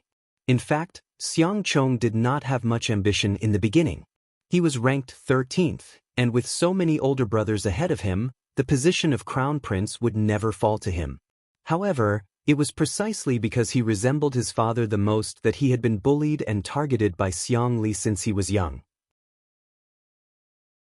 As a result, Xiangchong's mentality had also changed slightly after he grew up. "Aren't you worried that I'll steal the position of crown prince? Fine, I originally didn't want this position, but since you're all afraid that I'll get it, then I'll really fight for this position." It was at this point that Xiangchong began to prepare to fight for the position of crown prince. At the same time, he would have to face Xiang Li's even fiercer suppression. The anger on Xiangchong's face disappeared as he looked at Xiang Li. He only smiled coldly and said, "Second brother, you've been paying a lot of attention to me. You've been following behind me all day like a shadow. Aren't you tired?" A trace of mockery appeared on Xiang Li's face as he said, "What? Are you angry? To be honest, I haven't been paying too much attention to you. I have people by your side. Don't you believe that I'll have people report to me in detail what you eat at night and which woman you sleep with, not to mention where you go?" A look of shock appeared on Xiangchong's face. However, he soon calmed down and only snorted coldly, "Useless provocation." Although Xiangchong was young, he was no idiot. If he were to go back and investigate the people by his side with great fanfare because of Xiang Li's provocation, that would be very disappointing. Xiang Li said slowly, "Whether it's useful or not, you know it yourself." As he said this, Xiang Li turned his gaze to Niranlong and smiled, "Manor Lord Nye, the affairs of the Jianghu should be left to the Jianghu. The people of the imperial court will not easily interfere in the affairs of the Jianghu. Otherwise, they would be breaking the rules. Feel free to do what you want. The northern Yen imperial court will not make things difficult for you, and no one will dare to." Niranlong's lips curled into a smile as he said, "Then I'll have to thank your highness."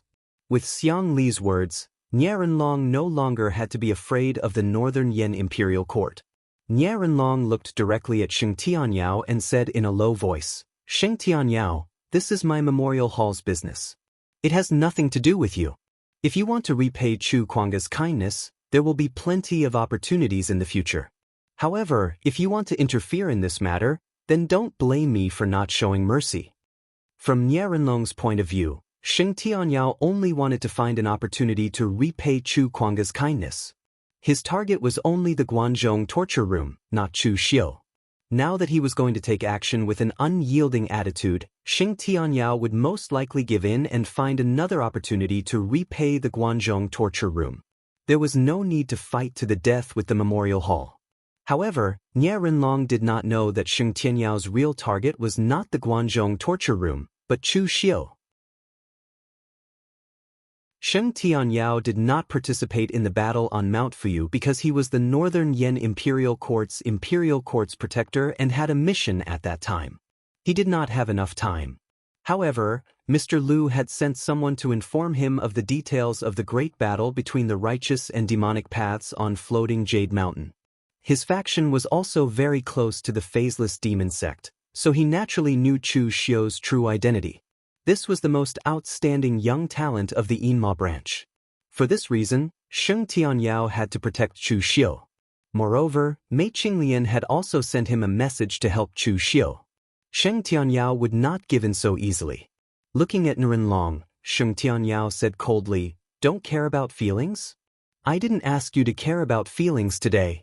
If I watch the most outstanding disciple of the Guanzhong torture room's younger generation get hurt in front of me, how can I face Chu Juxia? Anyway, as long as I'm here today, your memorial hall can forget about touching Chu Xiu and the others." As soon as he finished speaking, Sheng Tianyao had already unsheathed his long sword, and the cold light was terrifying. Nie Rinlong frowned. Sheng Tianyao's stubbornness was somewhat beyond his imagination. In the past, Nie Rinlong had never dealt with Sheng Tianyao, but he had heard of Sheng Tianyao's reputation. In his impression, Sheng Tianyao was also a rather slippery person. Today, for the sake of a dead person's kindness, he went against the memorial hall to the end. Was Chu Kuanga's charm that great? Shaking his head, Nie Rinlong sighed and also took a step forward. The aura around his body soared to the sky. In fact, Nie Rinlong did not like to use this kind of forceful method to solve problems. For him, it was better not to make a move if he could. However, looking at the current situation, today's battle was inevitable. Although Nie Rinlong did not like this kind of inexplicable fight, he was not afraid to fight with others. In the past, when the memorial hall was just built, the number of warriors who died under his hands was also not small. Sheng Tianyao, since you're so stubborn, then don't blame me for not giving you face. Today, I'd like to see the power of your 9 abandonment sword, and what qualifications do you have to be recruited by the Northern Yen royal family? As soon as he finished speaking, Nie Rinlong had already blasted out his palm. In mid-air, the powerful Gang Qi condensed into a huge palm print that was dozens of feet wide, and it fell down. Sheng Tianyao's eyes revealed a touch of coldness.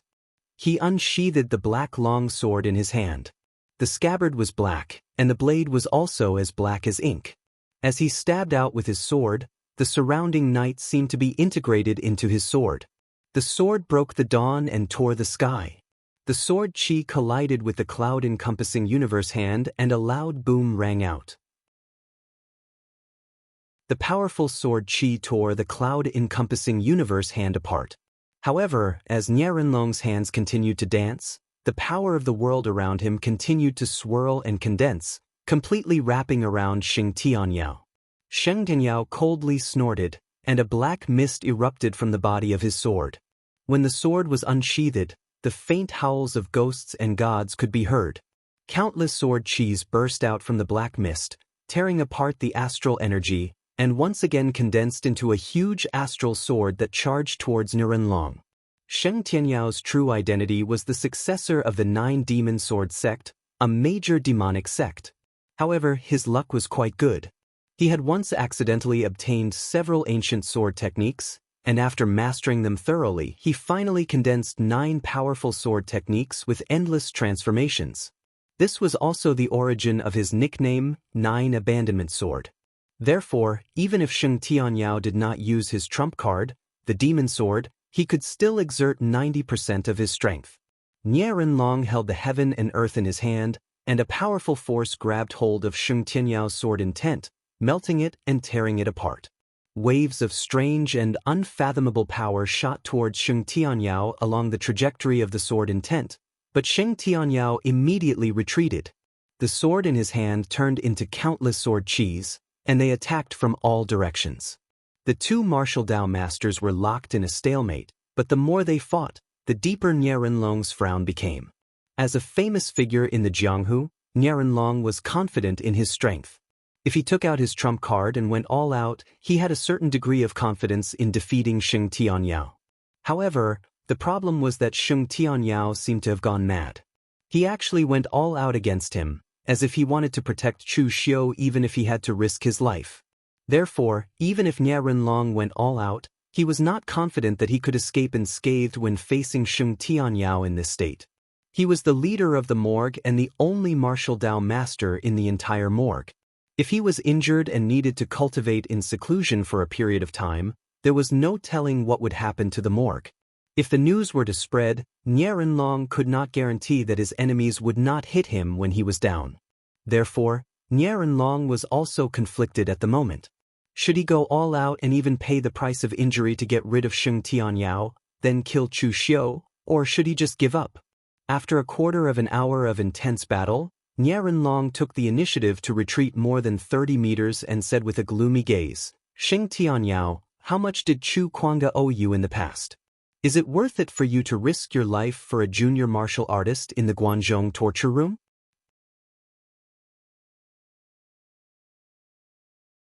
Chapter 419. Nie Renlong took the initiative to retreat. His attitude was clear.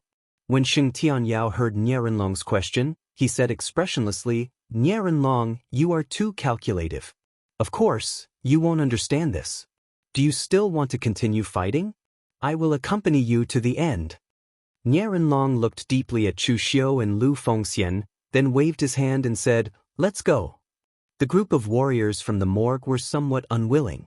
Their morgue had lost two unity of heaven and man experts to their opponent. How could they just let it go like this?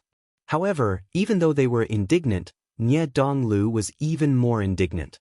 Even though his father had personally taken action, Chu Xiu had managed to escape. This was simply illogical. However, Nie Donglu was much more rational than the other warriors in the morgue. He knew that the entire morgue was supported by his father alone. Meng Yuanlong could die, and so could Han Fong, but Nie Renlong could not be injured or harmed. No matter how much he wanted to kill Chu Xiu and eliminate this threat, he could not let his father take the risk. After Nie Renlong left, Xiang Li snorted coldly at Xiang Chong. He turned his gaze to Sheng Tianyao and said with a gloomy expression, "Senior Sheng, those who are involved in the struggle for the royal family, once they choose the wrong side, will have a miserable ending. I hope that Senior Sheng will think it over carefully before making a decision." Sheng Tianyao said indifferently, "I don't need the second prince to worry about this." Xiang Li snorted coldly. In any case, in his opinion, Sheng Tianyao was already on Xiang Chong's side. After everyone left, Chu Xiu cupped his hands at Sheng Tianyao and said, "Thank you, Senior Sheng, for saving me." Chu Xiu is very grateful.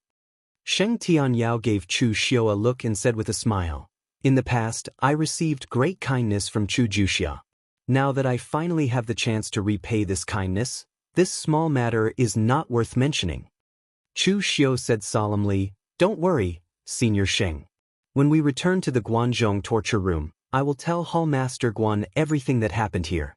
I will never forget Senior Sheng's help." Chu Xiu and Sheng Tianyao were talking politely with a straight face, but in fact, only they knew the meaning behind their words. Sheng Tianyao meant that he was ordered by Mei Qinglian to save Chu Xiu. They were all from the Yinma clan, so it was not worth mentioning. What Chu Xiu meant was that he would tell Mei Qinglian everything after he returned. He would never forget this favor of helping him. Of course, in the eyes of outsiders, Chu Xiu was just being polite to Sheng Tianyao. It was not a big deal. At this time, Chu Xiu also turned his eyes to the 13th prince, Xiang Chong. He cupped his hands and said, "13th prince, thank you for speaking up for justice just now." Although Chu Xiu and the others knew that Xiang Chong helped Chu Xiu mostly because of Sheng Tianyao, he was indeed on Chu Xiu's side.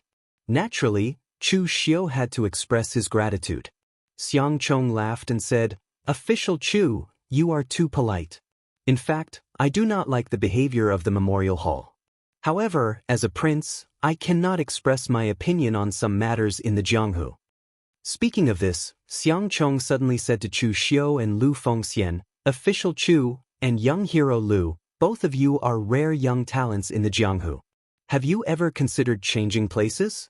Official Chu, although you are now the Guanxi penal officer of the Guanzhong torture room and may even take over the position of Hall Master in the future, as far as I know, Hall Master Guan of the torture hall is not very old. As long as he is still in power, you can't ignore him. If you come under my command, I promise to find you a position in the imperial court that is worthy of your identity. What do you think? And young hero Lu, with all due respect, although you have survived this time, the Memorial Hall has a lot of connections in Northern Yen. As long as you are in Northern Yen, you will be in danger. If you come under my command, I can guarantee that the Memorial Hall will not dare to touch you. You will even be in charge of all the martial artists and foreign officials under my command. Although I, Xiang Chong, am born in the royal family, the people I admire the most are young talents like Official Chu and young hero Lu, who are free to repay favors and take revenge. I am used to being straightforward. In the past, Nye Dong Lu wanted to be friends with me, but I was too lazy to talk to him. It is too tiring to deal with such scheming people. So I will be straightforward. If the two of you can help me ascend the throne, there will be a place for both of you in Northern Yen in the future. Of course, if the two of you don't agree, you can just treat it as a pipe dream.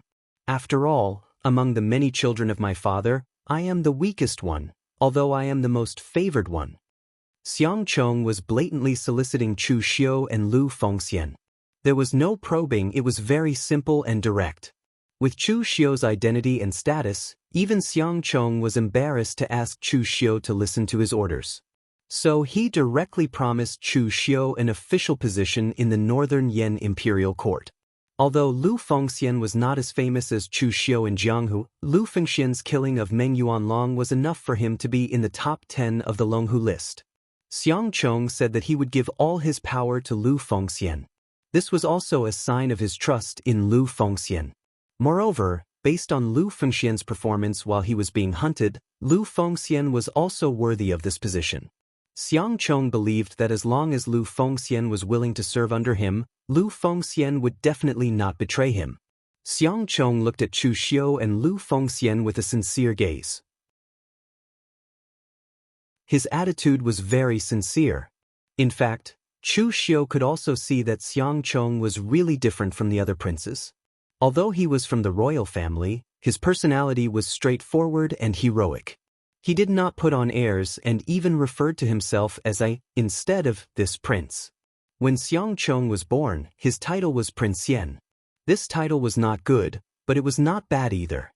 But when Xiang Chong was in his teens, his appearance became more and more similar to his father, Xiang Long, when he was young. He received more and more favor. In the end, Xiang Long even personally conferred him the title of Prince Yen.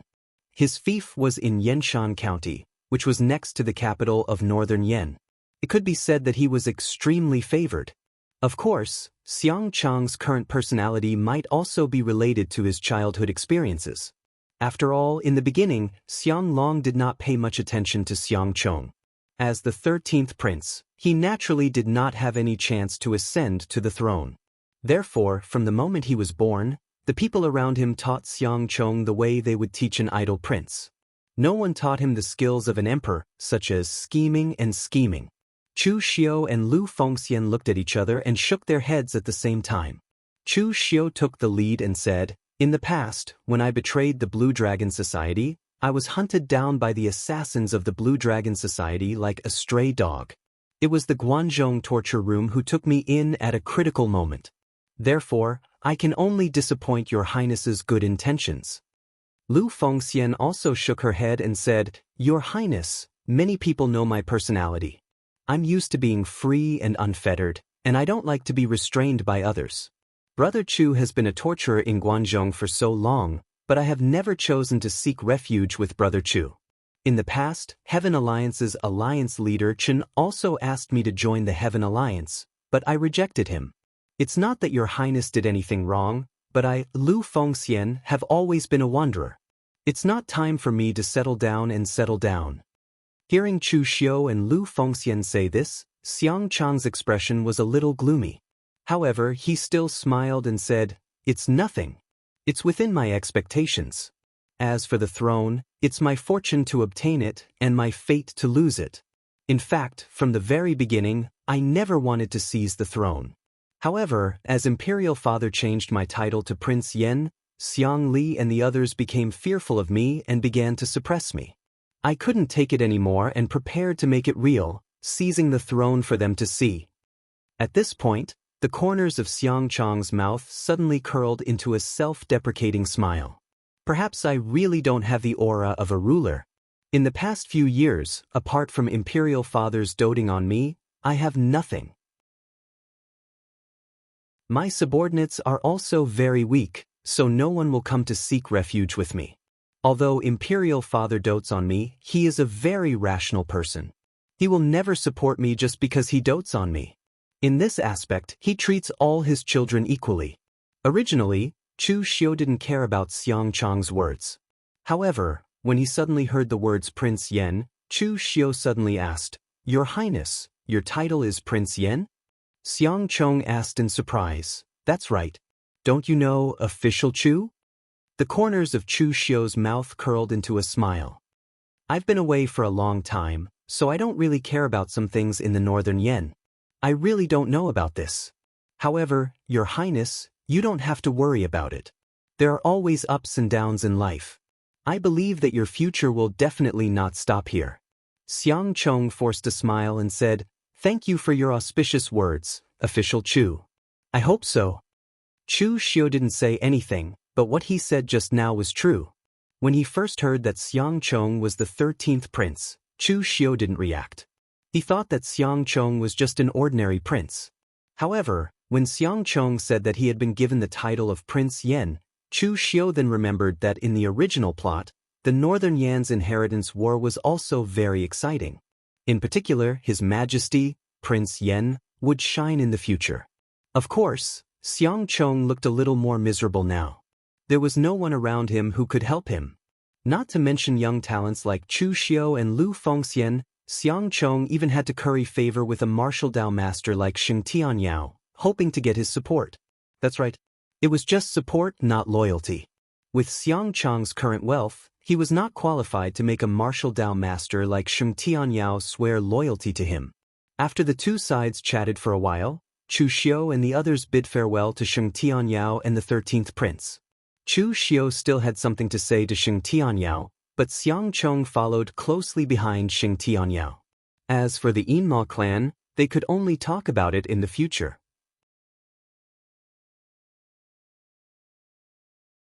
Chapter 420.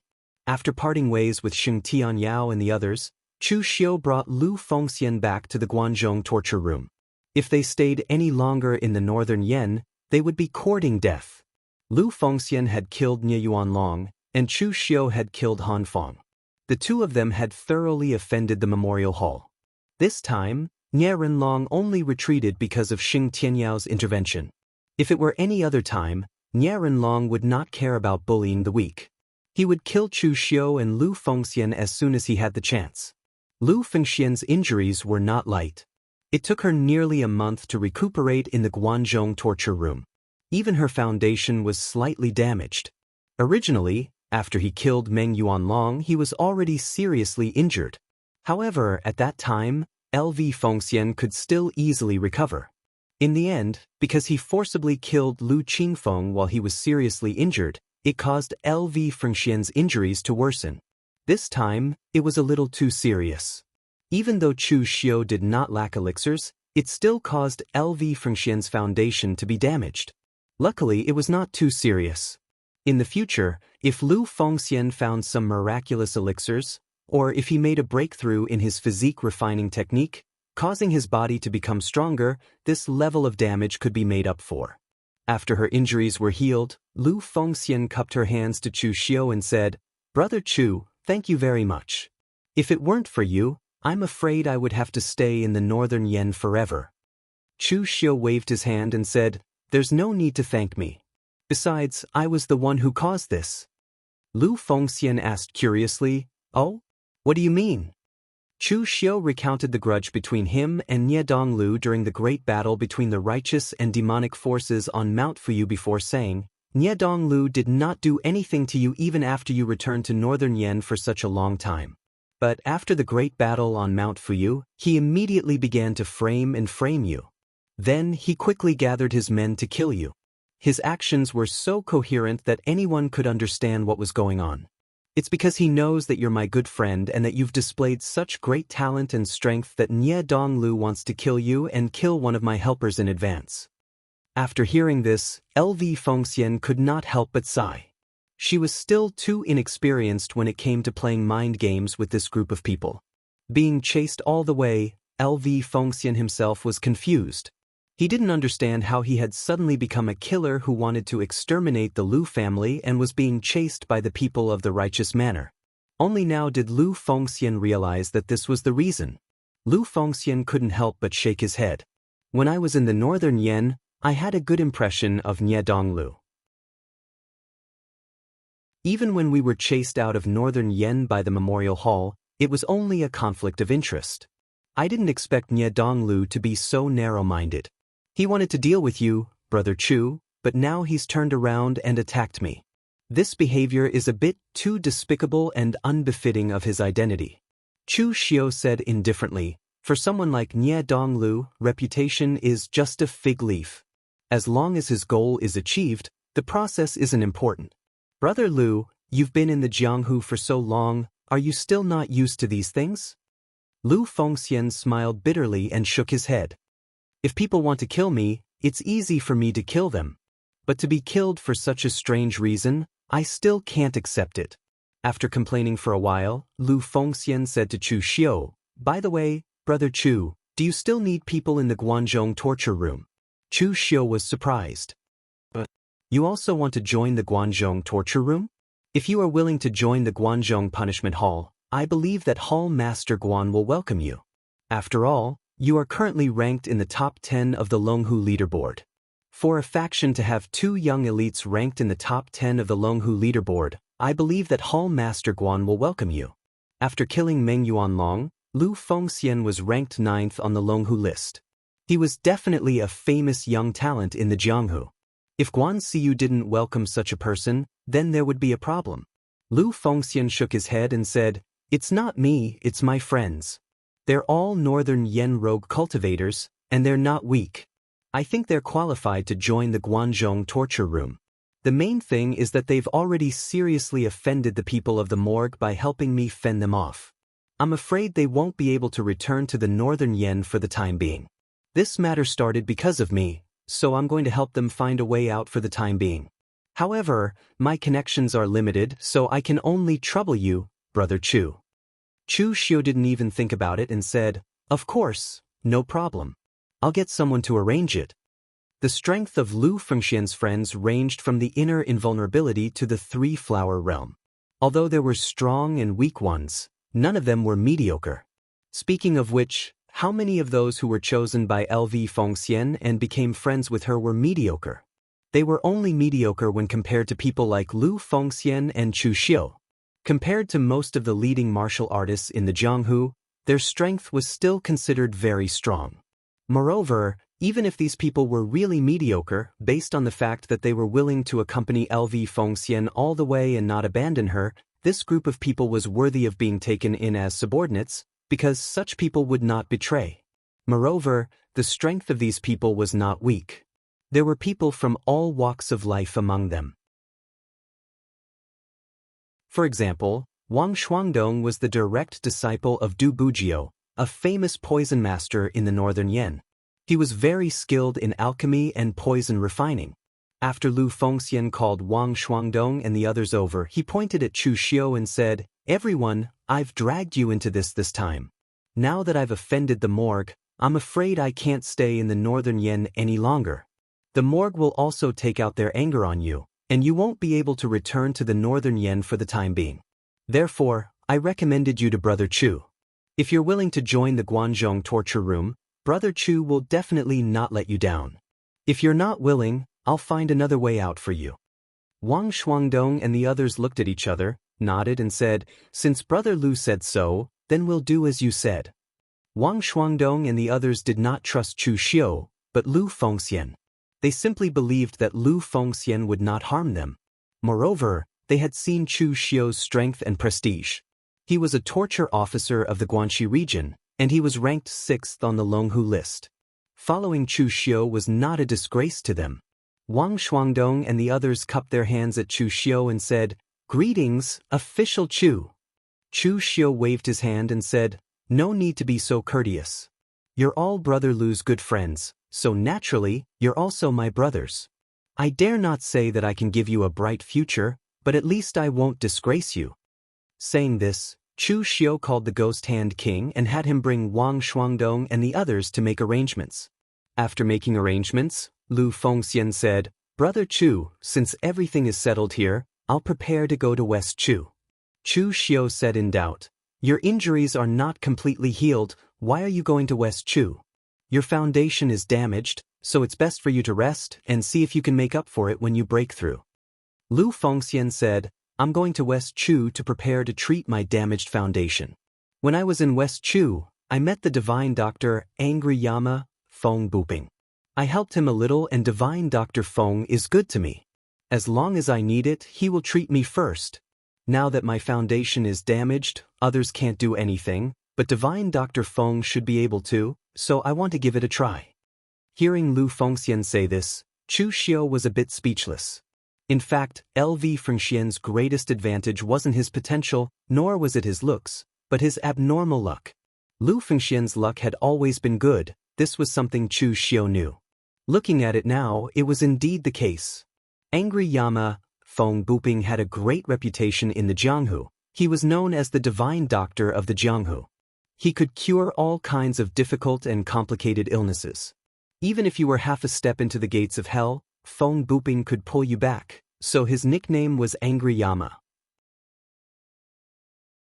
But at the same time, although Feng Buping's medical skills were excellent, he was very greedy.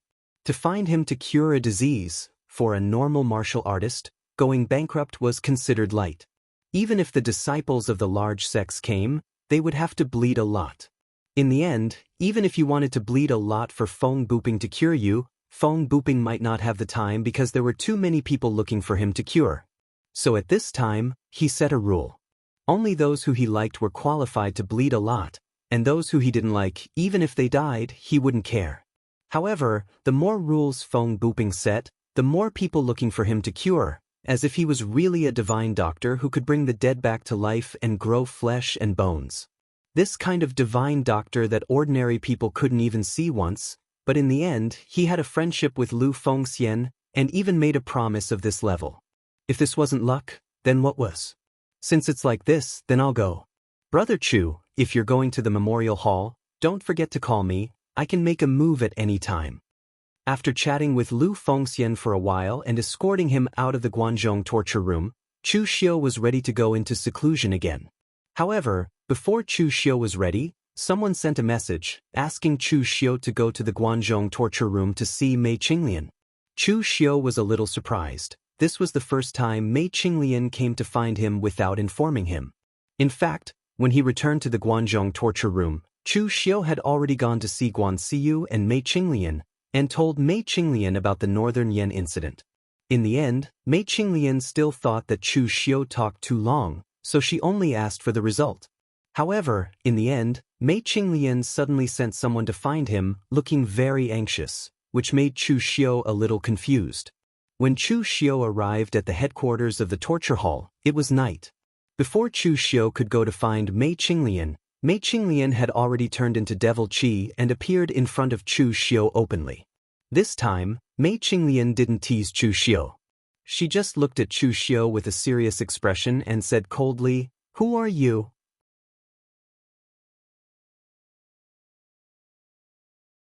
Chapter 421. Mei Qinglian's attitude made Chu Xiu's heart skip a beat. However, his face remained calm as he asked with a smile, "I am who I am. Who else can I be?" Mei Qinglian approached Chu Xiu step by step. A rich yet not cloying fragrance wafted towards him. It was only when Mei Qinglian's beautiful face was less than 3 fingers away from Chu Xiu that she stopped. However, at this moment, Chu Xiu did not feel the fragrance. Instead, he felt a strong pressure coming towards him. It was the pressure of a martial Dao grandmaster. Mei Qinglian said in a low voice, I always thought that I had seen through you, but now I realize that you haven't been telling me the truth from the beginning. Someone from the Inma clan sent me a message saying that there's a rising star of the Devil Dao in Eastern Qi. He uses authentic devil arts and claims to be a direct descendant of the Kunlun devil cult. He's the successor of Nangong Wuming, the Hall Master of the Devil Heart Hall. If he's the successor of Nangong Wuming, then who are you? Chu Xiu's heart trembled when he heard Mei Qinglian's words.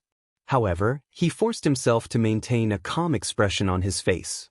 In reality, a storm had already been set off in his heart. Chu Xiu was not afraid that someone would find out that he was the successor of the Kunlun devil cult. This was because Chu Xiu knew that the authentic successor of the Devil Heart Hall would only appear in a few years. When that time came, he would find a chance to kill him. Dead men tell no tales, and the fake would become the real thing. But now, for some unknown reason, Nangong Wuming's legacy had been obtained by someone else in advance. As such, there were now two Nangong Wuming's successors in the martial world. Even an idiot would know that something was wrong with the situation. Looking at Mei Qinglian, who was right in front of him, Chu Xiu knew that if he gave a wrong answer, the beautiful face in front of him would immediately turn murderous. Chu Xiu said in a deep voice, "In Eastern Qi, I joined hands with Mr. Lu to defeat Prince Anil Jiangwen. In the great battle of the righteous and demonic paths on Mount Fuyu, I represented the Inma clan to show our might. Everyone in the Inma clan knows that I, Chu Xiu, am a direct descendant of the Kunlun devil cult. I was and I will still be. As for that guy, he's just a nobody in the Jianghu. We can't just take whatever he says." Chu Xiu didn't answer whether his identity was real or not, but he believed that Mei Qinglian could understand what he meant. Regardless of whether Chu Xiu's identity was real or not, he had been wearing the identity of a direct descendant of the Kunlun devil cult for such a long time. Everyone in the Inma clan thought that he, Chu Xiu, was a rising star of the demonic path and the future hope of the Inma clan. Mei Qinglian thought so, the phaseless demon sect thought so, and even Wei Shuya, who was an old monster of the demonic path, thought so. If Chu Xiu's identity was exposed at this time, it would be a huge blow to the Inma clan. It would also make the Bright Demon clan laugh at them for being blind. Just like Chu Xiu said, since Chu Xiu had worn this identity for such a long time, as long as it was in the past and in the future, there wouldn't be a problem. Moreover, who was that guy who claimed to be the descendant of the Demon Heart Hall? He was just a nobody in the Jianghu. But he, Chu Xiu, was a young hero with an outstanding reputation in the Jianghu. He was ranked 6th on the Dragon and Tiger list, and was enough to represent the demonic path and compete with the righteous heroes. The difference in status between the two was already so obvious. Whether they wanted a nobody to be the future hope of the Inma clan, or whether they wanted Chu Xiu, a young hero ranked 6th on the Dragon and Tiger list, to stand on their side, this kind of choice was very easy to make. At this time, what the truth was no longer important. What was important was whether it was true or false, which was in line with the interests of Mei Qinglian, or in line with the interests of the entire Inma clan. After Chu Xiu finished speaking, Mei Qinglian's expression was a little uncertain. After a long time, she took a step back and coldly snorted, "For the time being, only I know about this matter. The news should not have spread to the phaseless demon sect. You still have some time to clean your ass, otherwise, if things get out of hand, I won't be able to protect you. Also, remember this, I can tolerate this kind of thing once, but this is also the last time." After saying that, the black fog around Mei Qinglian's body flashed, and her figure disappeared from the room. Chu Xiu stood still, and after a long time, he sat back on the chair and let out a long breath. A layer of cold sweat had already appeared on his forehead. This time, Chu Xiu had indeed miscalculated, and it could be considered as giving Chu Xiu a profound lesson. The butterfly effect sounded simple, but it was the most unpredictable thing. Although he pretended to be the descendant of the Demon Heart Hall, it was only spread in a small area. The people who knew about it were only Mei Qinglian, Mr. Lu, and a few others. He simply could not figure out why the descendant of the Demon Heart Hall, who was supposed to appear in the Jianghu several years later, would appear so early. Just now, it could be said that Chu Xiu really had a trip to the gates of hell, and this was not fake at all. Usually, Mei Qinglian's attitude towards Chu Xiu was not bad, and she would occasionally flirt with Chu Xiu. She would also generously agree to Chu Xiu's request, but that was based on the premise that Chu Xiu was on her side. But in reality, Mei Qinglian was still a sinister and ruthless holy maiden of the Yinma clan, a martial arts master of the Yinma clan. If Mei Qinglian firmly believed that Chu Xiu was lying to her, Chu Xiu was not sure that he could escape from Mei Qinglian's hands. Not to say that he would definitely die, he would at least die 9 times out of 10. But fortunately, Mei Qinglian was still rational, and Chu Xiu had also shown his value during this period of time. To be precise, it should be his value in the Yinma clan, so that he could be able to persuade Mei Qinglian to turn the fake into the real. It could be said that he was somewhat lucky. After sitting in the same place for a long time, Chu Xiu lightly spat out 4 words, "Tread on thin ice." Chu Xiu's identity changed back and forth between the Orthodox Dao, the Devil Dao, and even the Yinma clan. It seemed that it was difficult to determine whether he was real or fake, but it was not invulnerable. At this time, what he needed to do was only 4 words, tread on thin ice. However, during this period of time, Chu Xiu's life was a little too smooth. He had killed all the people he wanted to kill, and got all the things he wanted. This also led to an uncontrollable arrogant and lazy mood in Chu Xiu. To put it simply, Chu Xiu, had become arrogant. This was a very terrible mood, unconsciously affecting Chu Xiu, and even he himself did not notice it. If this sudden incident had not completely awakened Chu Xiu, he was afraid that he would still be immersed in this mood.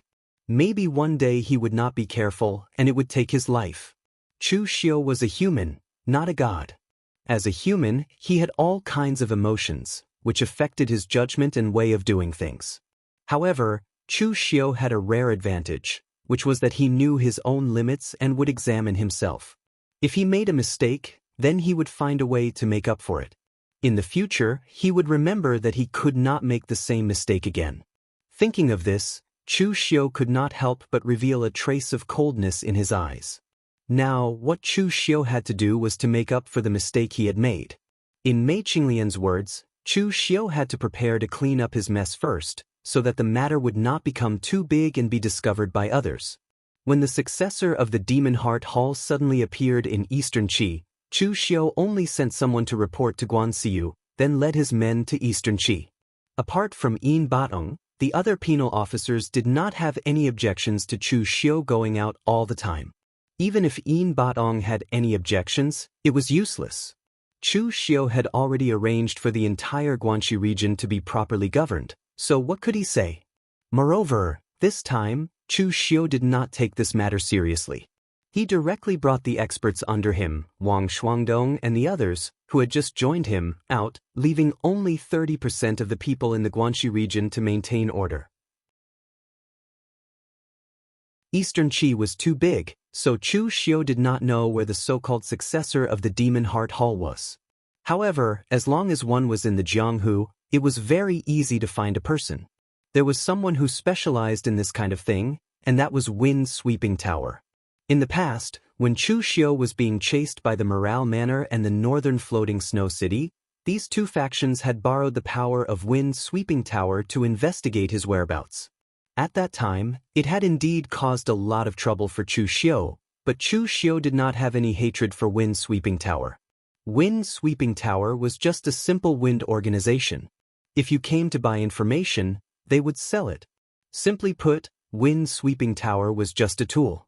Even if Chu Xiu wanted to take revenge, he would only take revenge on the people holding the tool, not the tool itself.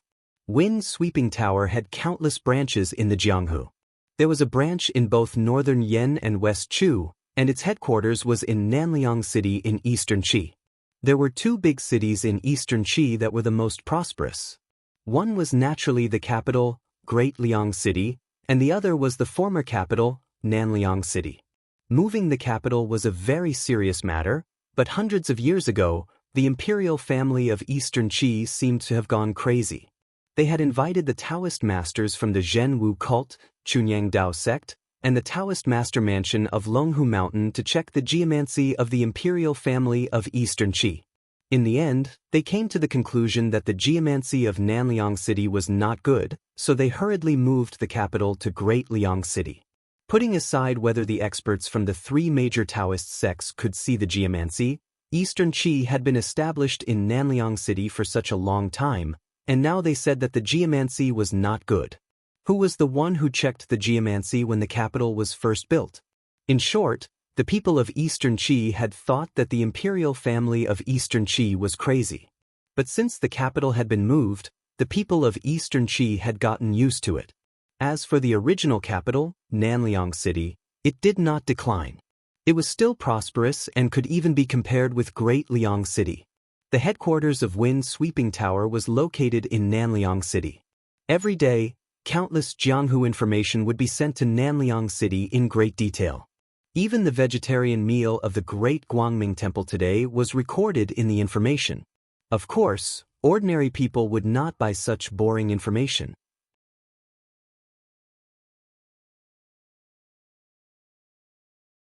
Chapter 422. In Nanliang City, Chu Xiu brought Tang Ye and Yan Bugui into the city and headed straight for the headquarters of Wind Sweeping Building. Eastern Qi wasn't Chu Xiu's territory after all. He had brought a few hundred men with him. It would be fine if they were scattered, but it would be too conspicuous if they were to enter Nanliang City as a group. The headquarters of Wind Sweeping Building was located in the south of Nanliang City. The people around it were mostly people of the pugilistic world. Of course, there were only two types of people. One was the anemophilia who sold information, and the other was the people of the pugilistic world who came to buy information. The headquarters of Wind Sweeping Building was very magnificent. It was a 9-story building. In the pugilistic world, a 9-story building wasn't that tall. However, Wind Sweeping Building's 9-story building was taller than a 10-story building. The space on each floor was frighteningly spacious. The entire building wasn't made of wood. It was made of a stone that looked like white jade. There were countless patterns of astrology and divination carved on it. It looked extremely profound. As soon as Chu Xiu stepped into Wind Sweeping Building, a martial artist from Wind Sweeping Building immediately noticed Chu Xiu. He paused for a moment before a bright smile appeared on his face. He walked over and said, "So it's Chu Xiu from Guanzhong Torture Room, Official Chu. What information would Official Chu like to buy? Please come upstairs." These disciples who welcomed guests in Wind Sweeping Building were famous for being quick-witted. It was a basic skill for them to be able to recognize the appearance and identity of a martial artist on the dragon and tiger list within 10 breaths of time. Some of them could even determine one's background from one's strength, appearance, clothes, and habits of speech. It was very terrifying. The disciple led Chu Xiu to a guest room on the 6th floor. He asked respectfully, "May I ask what kind of information Official Chu would like to buy? Is it related to a sect or an individual?" "Official Chu, please don't worry. Although the people of Wind Sweeping Building reveal the most secrets, they also have professional ethics. Those secrets were sold to us, not extracted from the mouths of our customers." Chu Xiu knocked on the table and said, "I am looking for information on a person, a small fry who has just made a name for himself in Eastern Qi. Everything about him and his exact location." The martial artist in charge of welcoming the guests nodded and said, "Please wait for a moment, Official Chu. I will bring someone over." With that, the martial artist who welcomed the guests pushed the door open and walked out. However, as soon as he walked out, he bumped into a middle-aged martial artist in his 50s dressed in black. The middle-aged martial artist had a squarish appearance, but there was a slender red mark between his eyebrows. It looked like a third eye and was extremely strange.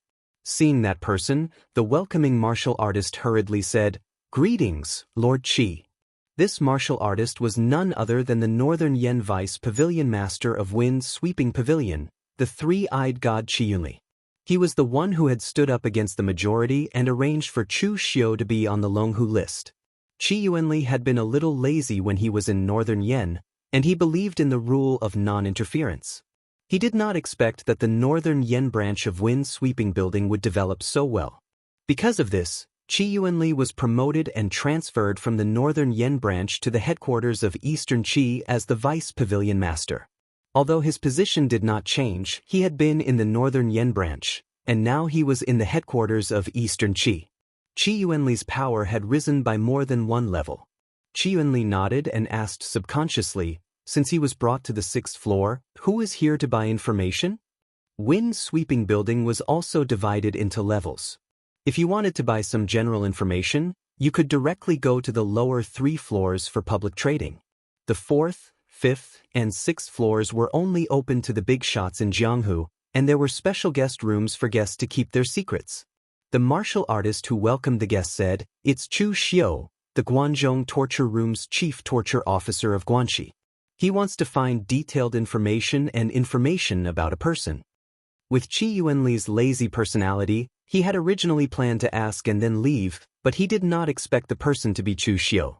This suddenly piqued Qi Yuanli's interest, because he was the one who personally selected Chu Xiu to be on the Longhu list, and now Chu Xiu's growth had somewhat exceeded his expectations. In fact, when Qi Yuanli first listed Chu Xiu on the Longhu list, and very coincidentally, he was ranked above by Wuxia from the drifting snow city in the far north. Part of the reason was to annoy the drifting snow city. After all, at that time, the drifting snow city in the far north was a little difficult for the Wind Sweeping Building to collect information. Qi Yuanli was actually a little narrow-minded, and the Wind Sweeping Building was not good at combat, so he could only slightly annoy the people from the drifting snow city in this aspect. After all, things like rankings could not be very strict.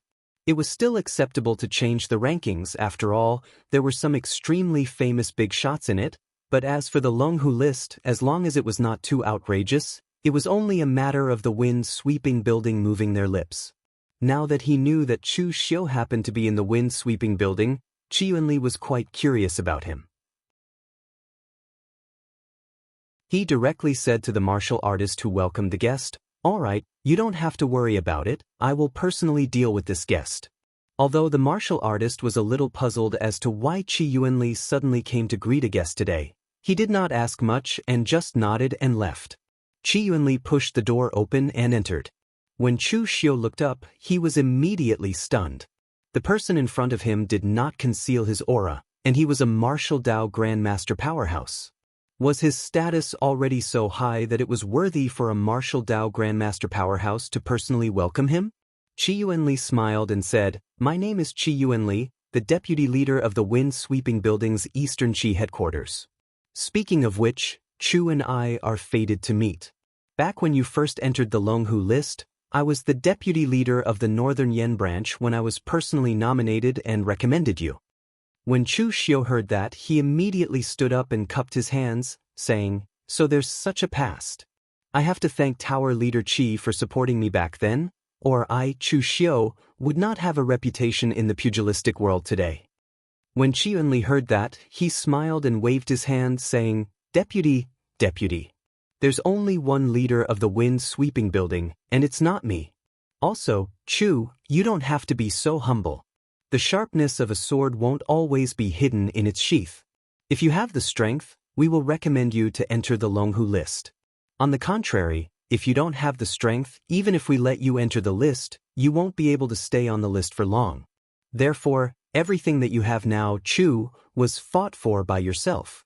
We, the Wind Sweeping Building, will only ensure fairness. By the way, Chu, what information are you here to buy this time? Chu Xiu said in a deep voice, "It's like this. Recently, someone in Eastern Qi has announced that he's the successor of the Kunlun Devil Cult's Demon Heart Hall. The battle between the righteous and demonic factions on Floating Jade Mountain has just ended, and there's already someone jumping around like a clown. It's really despicable. Although the Guanzhong Torture Room isn't part of the righteous path, we don't want the underworld to be ruled by the demonic path. Therefore, we have to do our part to exterminate the demonic path. This time, I've brought people here to kill this evil clown." Qi Yuanli smiled. He had been in the Wind Sweeping Building for his entire life and was an experienced person. What had he not seen? It was very normal for people like Chu Xiu to find a dignified reason before doing something. Therefore, Qi Yuanli didn't expose him.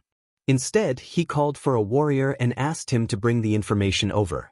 A moment later, a warrior brought a jade book and handed it to Qi Yuanli. This jade book was really made of jade, and it was densely engraved with runes. There weren't many pages, only less than 10. As Qi Yuanli's mental strength seeped into the jade book, countless information immediately surged into his mind. There was too much information in the wind-sweeping building, so much so that some of the information couldn't be recorded with words. Therefore, the wind-sweeping building invented this jade book. Its principle was exactly the same as the Cultivation transmission jade slip, but the content it could contain was 100 or even 1,000 times more than the Cultivation transmission jade slip. However, this thing had a huge impact on one's mental strength. In the wind-sweeping building, only warriors who were one with heaven and man and above were qualified to use it. After a while, Qi Yuanli closed the jade book and said in a low voice, "I've found the information you wanted. It's very interesting." The guy who claimed to be the successor of the demonic heart hall was called Zhang Chufan. He was a rogue warrior from the Liang County of Eastern Qi. He had the cultivation of the internal invulnerability realm and was once a follower of the Prince and Lu residence. However, after the Prince and Lu residence was exterminated by the Eastern Qi's royal family, Zhang Chufan escaped from the Prince and Lu residence. However, no one took him seriously. 2 months ago, this guy came out of nowhere and learned a powerful demonic art. He claimed to be the direct descendant of the Kunlun devil cult, but no one took him seriously. However, this guy's strength has definitely increased. As soon as he came out, he had the strength of the three-flower realm. He went to seek revenge on several enemies that he had grudges with in the past. He's a vengeful person. The latest news is that this kid is now looking for a backer. I heard that he contacted the people of the Evil Pole sect through some unknown channel. It seems that he's ready to join the Evil Pole sect. After listening to Qi Yuanli, Chu Xiu breathed a sigh of relief. Compared to the original plot, things had changed a lot. This was because the guy who obtained the inheritance of the demonic heart hall in the original plot was not called Zhang Chufan. Moreover, that person had the cultivation of one with heaven and man as soon as he was born, instead of just at the three-flower realm. Now, Chu Xiu was sure that it was indeed because of his influence that the inheritance of the demonic heart hall was born in advance. If it were not for Chu Xiu's intervention, Prince and Lu residence, Jiang Wenyuan would not have died so early. Now, Zhang Chufan would definitely still be in the Prince and Lu residence as his guest. As a result, the Prince and Lu residence was now empty. This Zhang Chufan was so lucky that he was able to obtain the inheritance of the demonic heart hall. However, this guy was not far from death, because he was too high profile. This Zhang Chufan was only a rogue cultivator. He did not know the taboo and horror of the Kunlun devil cult. Yet, he still dared to announce that he was the direct descendant of the Kunlun devil cult. Even if Chu Xiu did not make a move, he would still be killed if he made a big deal out of it.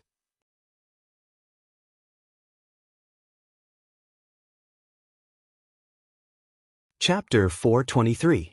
It was the same opportunity, but everyone had different choices. From Chu Xiu's point of view, the person who obtained the inheritance of the Demon Heart Hall was the kind of person who didn't have high standards and liked to seek death subconsciously. In the original plot, the person who obtained the inheritance of the Demon Heart Hall could be considered a character. He used his identity to create a storm between the righteous and demonic sections.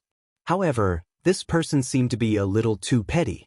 His strength wasn't that great yet, but he had already started to show off in the pugilistic world. Little did he know that the bird that stuck its head out would be shot. The more arrogant one was in the pugilistic world, the faster one would die. Of course, Chu Xiu might have to thank this guy called Zhang Chufan for being so high profile. If it wasn't for the fact that he started to be so high profile and arrogant when he just had a bit of strength and opportunity, someone with good intentions wouldn't have passed the news to Mei Qinglian. If he was really a low-profile person, he would wait until he cultivated to a certain realm and created a storm in the pugilistic world. By then, Chu Xiu would be in danger. Chu Xiu asked Qi Yuanli, "Tower Master Qi, do you know where he is now?" Qi Yuanli shrugged and said, "He's just a nobody." Wind Sweeping Tower naturally wouldn't waste our energy to track him down. However, he should still be in Lin County. If you need, I can use the power of Wind Sweeping Tower to help you search. I'll give you the news within 3 days. To Wind Sweeping Tower, although Zhang Chufan claimed to be the successor of the Demon Heart Hall, in the eyes of a power like Wind Sweeping Tower, the Kunlun Devil cult was a taboo. If anyone obtained the inheritance of the Kunlun Devil cult, they definitely wouldn't be able to hide. Why would they jump out and make a big fuss about it? Therefore, regardless of whether it was Qi Yuanli or an Emophilia who collected the information about Zhang Chufan, they really thought that Zhang Chufan was a clown who got carried away after obtaining a bit of opportunity and bragged to attract attention. However, who would have thought that this weirdo really obtained the inheritance of the Kunlun Devil cult? A bright light flashed in Chu Xiu's eyes as he shook his head. There's no need, I will do it myself. Tower Lord Qi, how much is the fee for this information? Qi Yuanli waved his hand and said, it's just an ordinary piece of news from an insignificant person. Something that can be bought with ordinary money isn't worth much. Forget about the fees. Hearing Qi Yuanli's words, Chu Xiu didn't act pretentious. He cupped his hands towards Qi Yuanli and said, in that case, many thanks to Tower Master Qi. It's just a small matter, not worth mentioning. Qi Yuanli waved his hand casually. Wind Sweeping Tower was an absolutely neutral organization in Jianghu. They were completely businessmen. As long as you had money, you could buy and sell information from them. With Chu Xiu's potential, Qi Yuanli did not mind forming a good relationship with Chu Xiu. After exiting Wind Sweeping Tower, Tanya stood behind Chu Xiu and asked, my lord, should we make our move now? Chu Xiu nodded expressionlessly and said, of course, we can't afford to delay any longer. Immediately tell Ghost Hand King and the others to gather people and prepare to make a move. Immediately enter Leping Prefecture. Leping Prefecture is a prefecture of Eastern Qi. It's not a small area, but it's not small either. If we make a move together, it'll be easy for someone to escape. So, we'll temporarily split up our forces and search around Leping Prefecture. When you find the target, don't inform me. Wait for my order and you can directly make your move. Remember, don't worry about life or death. It's good to be alive, but it's also good to be dead. If Zhang Chuhan was captured alive, Chu Xiu was also prepared to interrogate him about the inheritance of the Demon Heart Hall. It would be best if he could obtain the inheritance from his mouth. Then, even if Chu Xiu was a fake, it would become real. And if it really couldn't be done, then it didn't matter if he died. After all, if he really died, the fake Chu Xiu could also become real. Yen Bugui nodded and habitually prepared to make a move to kill, but was stopped by Tanya. I say, why are you in such a hurry? We haven't asked clearly yet. Tanya complained to Yen Bugui, then turned to Chu Xiu and asked, Your Excellency, this Leping Prefecture is not our territory. What if we have a conflict with the local martial arts forces when we make a move? Chu Xiu's face revealed a trace of coldness and said seriously, I must take Zhang Chufan's life. I'll kill whoever gets in my way. There are no top martial arts forces in Jianghu in Leping Prefecture. If something happens, I can handle it. Hearing Chu Xiu's words, Tanya immediately understood. After giving some instructions, he directly turned around and left with Yen Bugui. Tanya liked the decisive character of Chu Xiu. Since he was ready to kill, then he should do it openly and happily. It was too unpleasant to have scruples about this and that. It was satisfying to work with such a superior. At least Tanya was very satisfied. In the White Mountain Prefecture of Leping Prefecture, Zhang Chufan was in the main hall of the Lin family in the White Mountain Prefecture. But he was sitting on the main seat of the Lin family's main hall like a guest, with his legs crossed and an arrogant posture. Zhang Chufan was not very old, only in his 30s. His appearance could be regarded as handsome, but at this time the arrogance on his face could not be concealed. In the past in Leping Prefecture, Zhang Chufan was also a figure. After all, he was a rogue cultivator. It was not easy for him to reach the Xiantian realm at such a young age with his own strength. So at that time, Zhang Chufan was qualified to be a right-hand man in Prince Annal's mansion. After all, when Jianghu Yuan was at his peak, not everyone could be a right-hand man in Prince Annal's mansion. Unfortunately, an accident happened in Prince Annal's mansion. Jianghu Yuan was killed, and Prince Annal's mansion also fell apart overnight. Zhang Chufan became a stray dog again. But who would have thought that there would always be a way out? He, Zhang Chufan, was indeed a person with great luck. The inheritance of the Demon Heart Hall under the ancient Kunlun demon cult was actually obtained by him. Just as Chu Xiu had guessed, after Zhang Chufan had obtained the Demon Heart Hall's legacy, he had no idea what it meant given his insight and knowledge. Zhang Chufan only knew that the Kunlun devil cult used to sweep the whole Jianghu and was very strong. So he subconsciously thought that the identity of the successor of the Devil Heart Hall was very valuable, and he became a person with a backer. At the same time that he had a backer, Zhang Chufan began to publicize this matter with great fanfare. He really thought that his identity was great. In the eyes of other big sects, Zhang Chufan was just a clown. Except for a few people, no one would believe that he had the so-called cultivation method. However, in Leping Prefecture, Zhang Chufan's reputation and strength were still very useful. During this period of time, Zhang Chufan had been swaggering around Leping Commandery. He took in some of his former friends as his subordinates, and then went to seek revenge on the people and forces who had enmity with him in the past. It could be said that he was very carefree and unrestrained.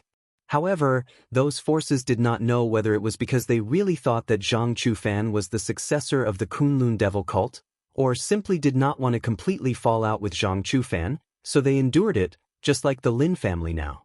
At this time, the master of the Lin family was standing in the hall with a humiliated face. He snorted coldly and said, "Zhang Chufan, I have given you what you want. What do you want now?" The Lin family was a big family in the whole White Mountain Prefecture, but in fact, it was not ranked in the whole Leping Prefecture. The master of the Lin family only had the strength of the inner gang realm. The master of the Lin family did not know what other people thought. He only knew that his family completely could not defeat Zhang Chufan, so they admitted defeat. Otherwise, how could he let Zhang Chufan be so arrogant? At this time, hearing the words of the master of the Lin family, Zhang Chufan suddenly sneered and said, "What do I want? I just want to take back all the things that I lost in the past." In the past, in your Lin family's marriage contest, I was obviously the winner, but because I was only a rogue cultivator, not an aristocratic family, you broke your promise. Not only did you not marry your daughter to me, but you also did not even give me the prize of the winner. You only gave me a few meat-steamed buns to send me away.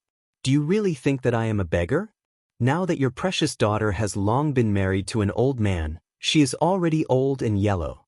I don't want her even if you give her to me for free. Now I just want 10 times the reward that you prepared as a dowry. Is that too much? Doesn't your Lin family still have 1,000 leaves violet orchid? Take it to me as interest. Is that too much? Zhang Chufan's words almost made the master of the Lin family faint. If Zhang Chufan wanted some compensation, the Lin family could still afford it. But Zhang Chufan opened his mouth and asked for 10 times the previous dowry. He even wanted the 1,000 leaves violet orchid that the Lin family had secretly cultivated with great difficulty and could increase a cultivator's lifespan. This was simply preparing to take the life of the Lin family. Seeing that the master of the Lin family still wanted to say something, Zhang Chufan's face immediately darkened and said, "I do not want to say the same thing a second time. These things, are you going to hand over or not?" The master of the Lin family gritted his teeth and said, "Hand over." People under eaves had no choice but to lower their heads. Right now, Zhang Chufan was a vile person, and the master of the Lin family was very helpless.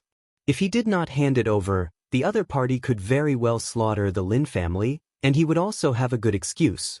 Of course, if Chu Xiu was here, he would definitely also disdain Zhang Chufan's vile appearance. There was not so much trouble in dealing with an old enemy. Either he did not do it, or he did it to the extreme. If it was Chu Xiu, he would either not make a move against the Lin family, or he would make a move against the Lin family. In the face of absolute strength, it would be best to directly slaughter the Lin family, lest there would be people who would hate him. If he killed all his enemies, then there would be no more enemies. But this time, Zhang Chufan did not seem to be here for revenge, but to be here to show off. After all, it was better to not return to one's hometown when one was rich.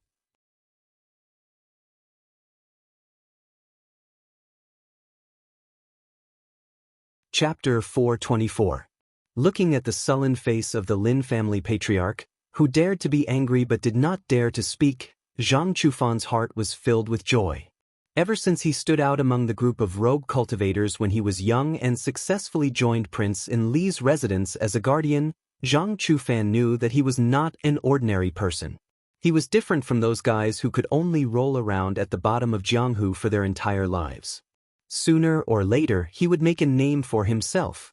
Now, this opportunity had come. He, Zhang Chufan, was really a person blessed with great luck. Just as Chu Xiu had guessed, with Zhang Chufan's background, he had only heard some legends about the Kunlun devil cult. He did not know the details of the war in the past or the various taboos of the Kunlun devil cult. Therefore, until now, Zhang Chufan still thought that he had become the successor of the Kunlun devil cult. He was like the protagonist of some Jianghu legends, who accidentally jumped off a cliff and obtained a godly inheritance. From then on, his women would take the initiative to throw themselves at him, and he would become the future supreme master of Jianghu. This inflated mentality made Zhang Chufan feel a little smug. Therefore, during this period of time, he had been flaunting his strength in Lepian commandery and waiting for the arrival of the evil Pole sect.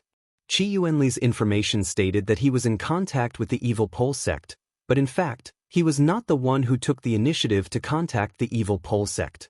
Instead, it was the evil Pole sect who took the initiative to contact him, preparing to accept him into the evil Pole sect. Zhang Chufan thought that it was his identity that caused the evil Pole sect to treat him as a young master and train him with all their might. After all, in the legends of Jianghu, the Kunlun devil cult used to dominate the world. Sects like the evil Pole sect used to be consumed by the Kunlun devil cult. However, Zhang Chufan did not know that in the war that destroyed the Kunlun devil cult, the evil Pole sect had become a traitor. Moreover, the evil Pole sect had Yi Tianxia, a genius who successfully cultivated the Blood Flood Dragon Heart Sutra as a human. Not to mention that Zhang Chufan was only a successor of the Demon Heart Hall. Even if he was the successor of Dugu Weiwei, it would still be useless. However, right at this moment, a commotion broke out from outside. More than 10 martial artists had barged into the Lin family. Their strength was so strong that the Lin family couldn't defend against them at all. The young warrior in the lead carried a heavy sword on his back. His expression was cold, and there seemed to be no focus in his eyes. However, his three-flower realm strength was unusually solid, giving Zhang Chufan a heavy pressure. This young martial artist was Yan Bugui. Chu Xiu and his subordinates divided into several groups and began to search and kill around Lepian County. Yan Bugui's luck wasn't bad. Zhang Chufan's Lin family was located in the direction he was searching. Zhang Chufan didn't try to conceal his whereabouts, so Yan Bugui was able to find out Zhang Chufan's location very quickly. Lepian County was not considered a major county in eastern Qi, so the strength of a county was limited. Those in the three-flower realm were already considered experts in Lepian County. Otherwise, Zhang Chufan would not have been able to act so arrogantly for so long. However, Zhang Chufan had never seen or even heard of this person before. Zhang Chufan couldn't help but frown. "Who are you? Are you here to cause trouble for the Lin family?" When Yan Bugui appeared with his men, Zhang Chufan subconsciously thought that they were here to cause trouble for the Lin family and not for him. At that moment, Yan Bugui looked at Zhang Chufan expressionlessly and said, "Are you Zhang Chufan?" Zhang Chufan nodded subconsciously and said, "Yes, I am. Are you here for me?" However, before Zhang Chufan could react, Yan Bugui had already grabbed the hilt of the heavy sword on Zhang Chufan's back. In an instant, a violent gust of earth energy whistled over. The power of the sword was as terrifying as Mount Tai, pressuring Zhang Chufan to the point that he couldn't breathe. At this critical moment, Zhang Chufan let out a furious roar. His hands danced in the air, and the sinister and cold devil qi condensed into countless threads, like the strings of a zither. As his hands moved, the pitch-black devil chi instantly roared out, shaking Yen Bugui's sword. Although it had successfully reduced the power of Yen Bugui's sword by more than half, Zhang Chufan himself was forced back several steps by the force of the sword, and a trace of blood seeped out from the corner of his mouth. Although the inheritance of skills was important, the martial artist himself was more important. Otherwise, even if a good-for-nothing had a divine skill, he wouldn't be able to practice it. Zhang Chufan was in the inner aura realm before. With the help of some treasures in the Demon Heart Hall, his strength quickly soared to the Three-Flower Realm, which was equivalent to directly crossing a realm. This caused his foundation to be unstable, and he couldn't compare to Yen Bugui at all. Even if he had the secret skills of the Kunlun Devil Cult, he couldn't withstand more than a few moves from Yen Bugui. Looking at Yen Bugui in front of him, Zhang Chufan seemed to still be in a state of confusion. He shouted, "Who are you? Why are you attacking me?" However, Yen Bugui didn't answer him. Instead, he followed up with another powerful slash. The power was majestic, and it was incomparably strong. It was directly aimed at Zhang Chufan's life. Chu Xiu's request was for Zhang Chufan to be alive. Of course, a dead body was fine as well. However, he ignored the first half of Yen Bugui's words. He only knew that killing was enough. Therefore, Yen Bugui attacked with a killing move, not giving Zhang Chufan a chance to speak at all. Seeing that Yen Bugui's sword was coming for him again, Zhang Chufan shouted, "Run!" In fact, before he was ready to run, his subordinates were already so scared that their legs turned to jelly, and they were ready to retreat first. Zhang Chufan used to be a loner. It wasn't until he obtained an opportunity that he recruited his old gang of scoundrels to be his subordinates. It was fine for these people to follow behind him like a fox using the tiger's power, but to go through thick and thin with him, it was better off. Zhang Chufan's hands formed a seal, and suddenly, a turbulent demonic aura erupted. However, it was directly cut into pieces by Yen Bugui's sword. However, at this moment, an ear-piercing roar suddenly sounded in Yen Bugui's ears, causing his body to pause for a moment, and the huge sword in his hand was directly slashed to the side. By the time Yen Bugui returned to normal, Zhang Chufan and the others had already escaped from the back door. Yen Bugui rubbed his head, and his eyes revealed a hint of coldness as he said, "Chase." On a small hill outside of the White Mountain Prefecture, Zhang Chufan's face was filled with fear. It was obvious that the two sword strikes from Yen Bugui had given him a huge psychological trauma. This also caused Zhang Chufan's arrogant heart to be splashed with a bucket of cold water after he obtained the inheritance. This also allowed him to know the extent of his strength. "Have you guys heard of who that guy is? Why does he want to kill me?" Zhang Chufan asked his subordinates. His subordinates shook their heads, and one of them said, "This person's strength is so valiant, and that heavy sword is even more conspicuous. If he is from Leping Prefecture, there is no reason for us not to know him. He should be from some other place. Could it be that he was hired by someone to deal with Big Brother Zhang?" Zhang Chufan thought for a moment. During this period of time in Leping Prefecture, he seemed to have really offended a lot of people, and some of them were quite serious. These people seemed to have a reason to hire someone to kill him. For a moment, Zhang Chufan really couldn't think of who it was that wanted to kill him. Zhang Chufan clenched his fist and said fiercely, "Don't let me know who this person is, or else I will wring his head." "Big Brother Zhang, what should we do now?" someone asked. Zhang Chufan thought for a moment and said, "Let's change direction, cover up our tracks, and go to Kaiping Prefecture to find our brothers. If that guy with the heavy sword dares to come again, I will make sure that he won't be able to return." Although Zhang Chufan was a despicable person who was intoxicated by success, he was really good to his former friends. Now that he had made a fortune, those friends who followed him in the past had naturally followed suit, showing off their strength in Leping Prefecture. Kaiping Prefecture was Zhang Chufan's hometown. His subordinates, as well as all kinds of property and resources he had extorted during this period, were also stored in Kaiping Prefecture. All the way to Kaiping Prefecture with his people, Zhang Chufan felt a little strange. He had hundreds of subordinates in Kaiping Prefecture, but now there was no one in the prefecture's mansion.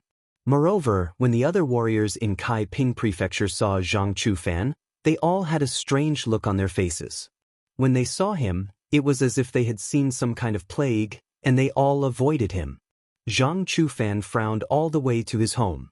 It was his mansion, which used to belong to the Wang family of Kaiping Prefecture, but he was also bullied by the Wang family when he was a child.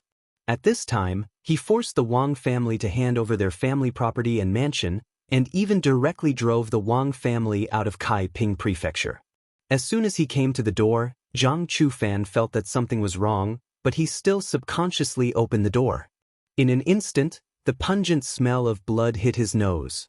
In the courtyard, all his subordinates had been killed, and the corpses were neatly arranged in the shape of a mouth, and the whole courtyard had been dyed red with blood.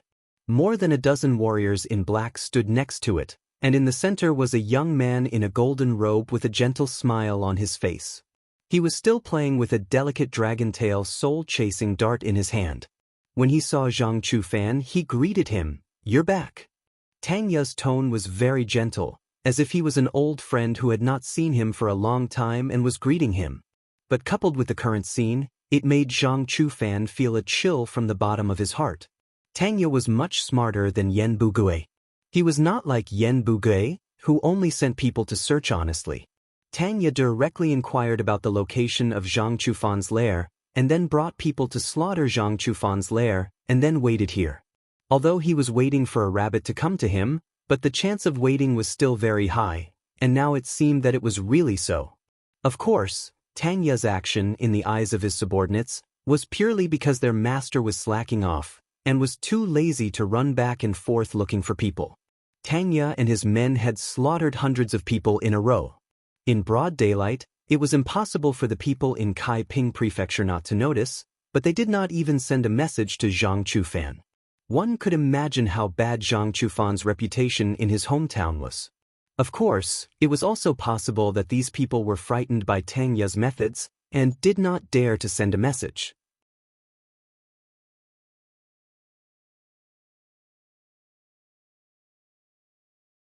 Chapter 425. Looking at his subordinates being slaughtered, Zhang Chufan's heart was filled with anger, fear, and many other emotions. But what Zhang Chufan wanted to know the most was who these people were, and why there were people chasing after him everywhere. "Who the hell sent you? Why do you want to kill me?" Zhang Chufan shouted at Tang Ye. Tang Ye shook his head and said, "It's rare for a person to be muddle-headed. Why do you need to know so much? Why don't we make a deal? You obediently surrender, I won't kill the people around you, and I can let you suffer less. What do you think?" He was different from Yen Bugui's simple and crude stubbornness. Although Tang Ye seemed to be more lazy on normal days, as long as Chu Xiu gave him a task, he would be able to complete it perfectly.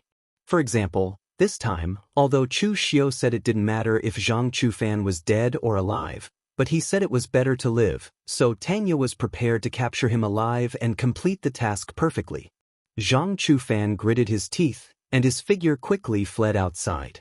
Seeing this scene, Tang Ye shook his head and said, "What a pity, it seems that you have made a wrong choice." As his voice fell, countless hidden weapons in Tang Ye's hands attacked Zhang Chufan like a torrential rain, but under the control of Tang Ye's Gang Qi, these hidden weapons did not aim at Zhang Chufan's vital parts. After all, he was prepared to capture him alive. Zhang Chufan did not need to turn his head to feel the terror of the overwhelming hidden weapons behind him. He formed a seal with his hands, and in an instant, boundless devil qi shrouded behind him, only to hear a series of explosions. No matter how much devil qi he had, his strength was not as strong as Tang Ye, and was still shattered. The two curved blades in Tang Ye's hands combined into one, like a full moon, and suddenly shot out, surrounded by Gang Qi, looking extremely terrifying. The whistling wind came, Zhang Chufan gritted his teeth, he suddenly moved, and several palms fell, but he did not attack Tang Ye, but the people around him. Zhang Chufan's subordinates did not expect that Zhang Chufan would suddenly attack them. After all, Zhang Chufan had always been good to them. In a moment of carelessness, the few of them were pushed back and were directly cut into two by Tang Ye's full moon chakram. There was no fluctuation in Zhang Chufan's eyes. He was a selfish person. At this critical moment, he couldn't care less about his brothers and subordinates. Of course, his life was more important. Seeing this scene, Tanya couldn't help but shake his head and say, "Tsk, you betrayed your own people. You're really quick, like someone from the demonic path. But unfortunately, your resistance is futile."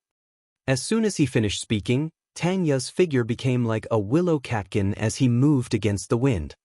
His figure was light, but his speed was fast to the extreme. He had almost caught up to Zhang Chufan in an instant. Zhang Chufan was also shocked by Tang Ye's series of changes. At this time, he couldn't care about anything else. He directly formed a seal with both hands, and in an instant, a force of qi and blood mixed with devil qi burned in his body. His speed instantly rose to the extreme. His figure was like a blood-red rainbow, and he disappeared in an instant. Tang Ye's figure stopped in place, and a look of shock appeared on his face. He was best at speed, so he was only prepared to capture Zhang Chufan alive. He didn't even consider that Zhang Chufan would escape. He didn't expect that he would miscalculate this time. Zhang Chufan actually had such a trump card, which was somewhat beyond Tang Ye's expectations. However, Tang Ye didn't care. At first glance, this kind of cultivation method needed to burn qi and blood or pay a certain price to be used. After using it, Zhang Chufan would definitely be seriously injured. And official Chu had already set up an inescapable net in the entire Leping prefecture, constantly strangling people. Zhang Chufan couldn't escape. At this time, Zhang Chufan had already appeared more than 10 miles away. At this time, his appearance was extremely miserable. His face was pale and blood was flowing from his mouth and nose. Obviously, he was seriously injured. He had obtained a lot of cultivation techniques from the Devil Path inheritance, but Zhang Chufan was still relatively cautious at that time. The first thing he learned was internal strength, and the second was the blood escape technique. The effect of using it to escape was very outstanding. Of course, the consumption was not ordinary. The blood escape technique used the power of qi and blood as fuel. The further one escaped, the greater the loss of one's own qi and blood. Zhang Chufan was frightened by Tang Ye, so he directly fled more than 10 miles away before stopping the blood escape technique, but at this time, he was seriously injured.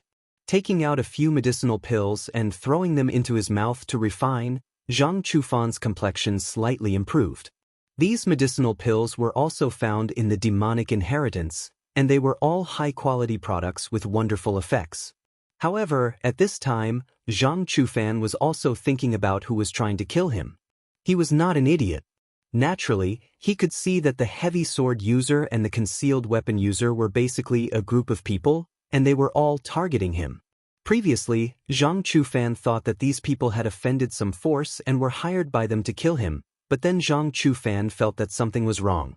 Because the forces he had offended were definitely not as strong as him, and under Zhang Chufan's coercion, they had already submitted. If this group of people had such strong power and could hire such a terrifying opponent, then he would not have been able to deal with them in the past. Thinking about it, Zhang Chufan did not understand what was going on, but at this time, the most important thing for him to think about was how to escape. Now there were two groups of people chasing him, and he was seriously injured, so Zhang Chufan must find a safer place. After thinking for a long time, Zhang Chufan decided to go to the center of Leping Commandery, Antai Prefecture, to seek shelter from the Yang family of Antai Prefecture. The Yang family of Antai Prefecture was the largest family in Antai Prefecture, and there was more than one martial artist at the unity of heaven and man realm in the family. Zhang Chufan had no grievances with the Yang family before, so this time, even if he obtained the opportunity, he did not dare to offend the Yang family. Moreover, he was just a little arrogant, not an idiot. The Yang family had a martial artist at the unity of heaven and man realm, and he would be courting death if he offended the Yang family. The most important thing was that the Evil Extreme sect had contacted him, asking him to join the Evil Extreme sect, and one of the messengers was the Yang family.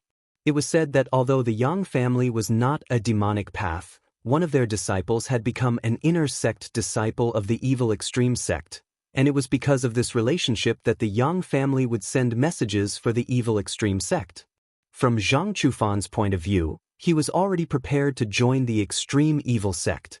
The Yang clan would naturally give him face. Moreover, with the Yang clan's strength, they had so many unity of heaven and man realm martial artists. They could protect him. After making up his mind, Zhang Chufan immediately began to cover his traces and fled in the direction of Antai Prefecture. Thanks to Zhang Chufan's high-profile actions in Le'an Prefecture, there were many people in the prefecture who knew him. Chu Xiu's subordinates were divided into more than 10 groups, and almost half of them had found his traces and began to hunt him down. However, Zhang Chufan was still quite skilled.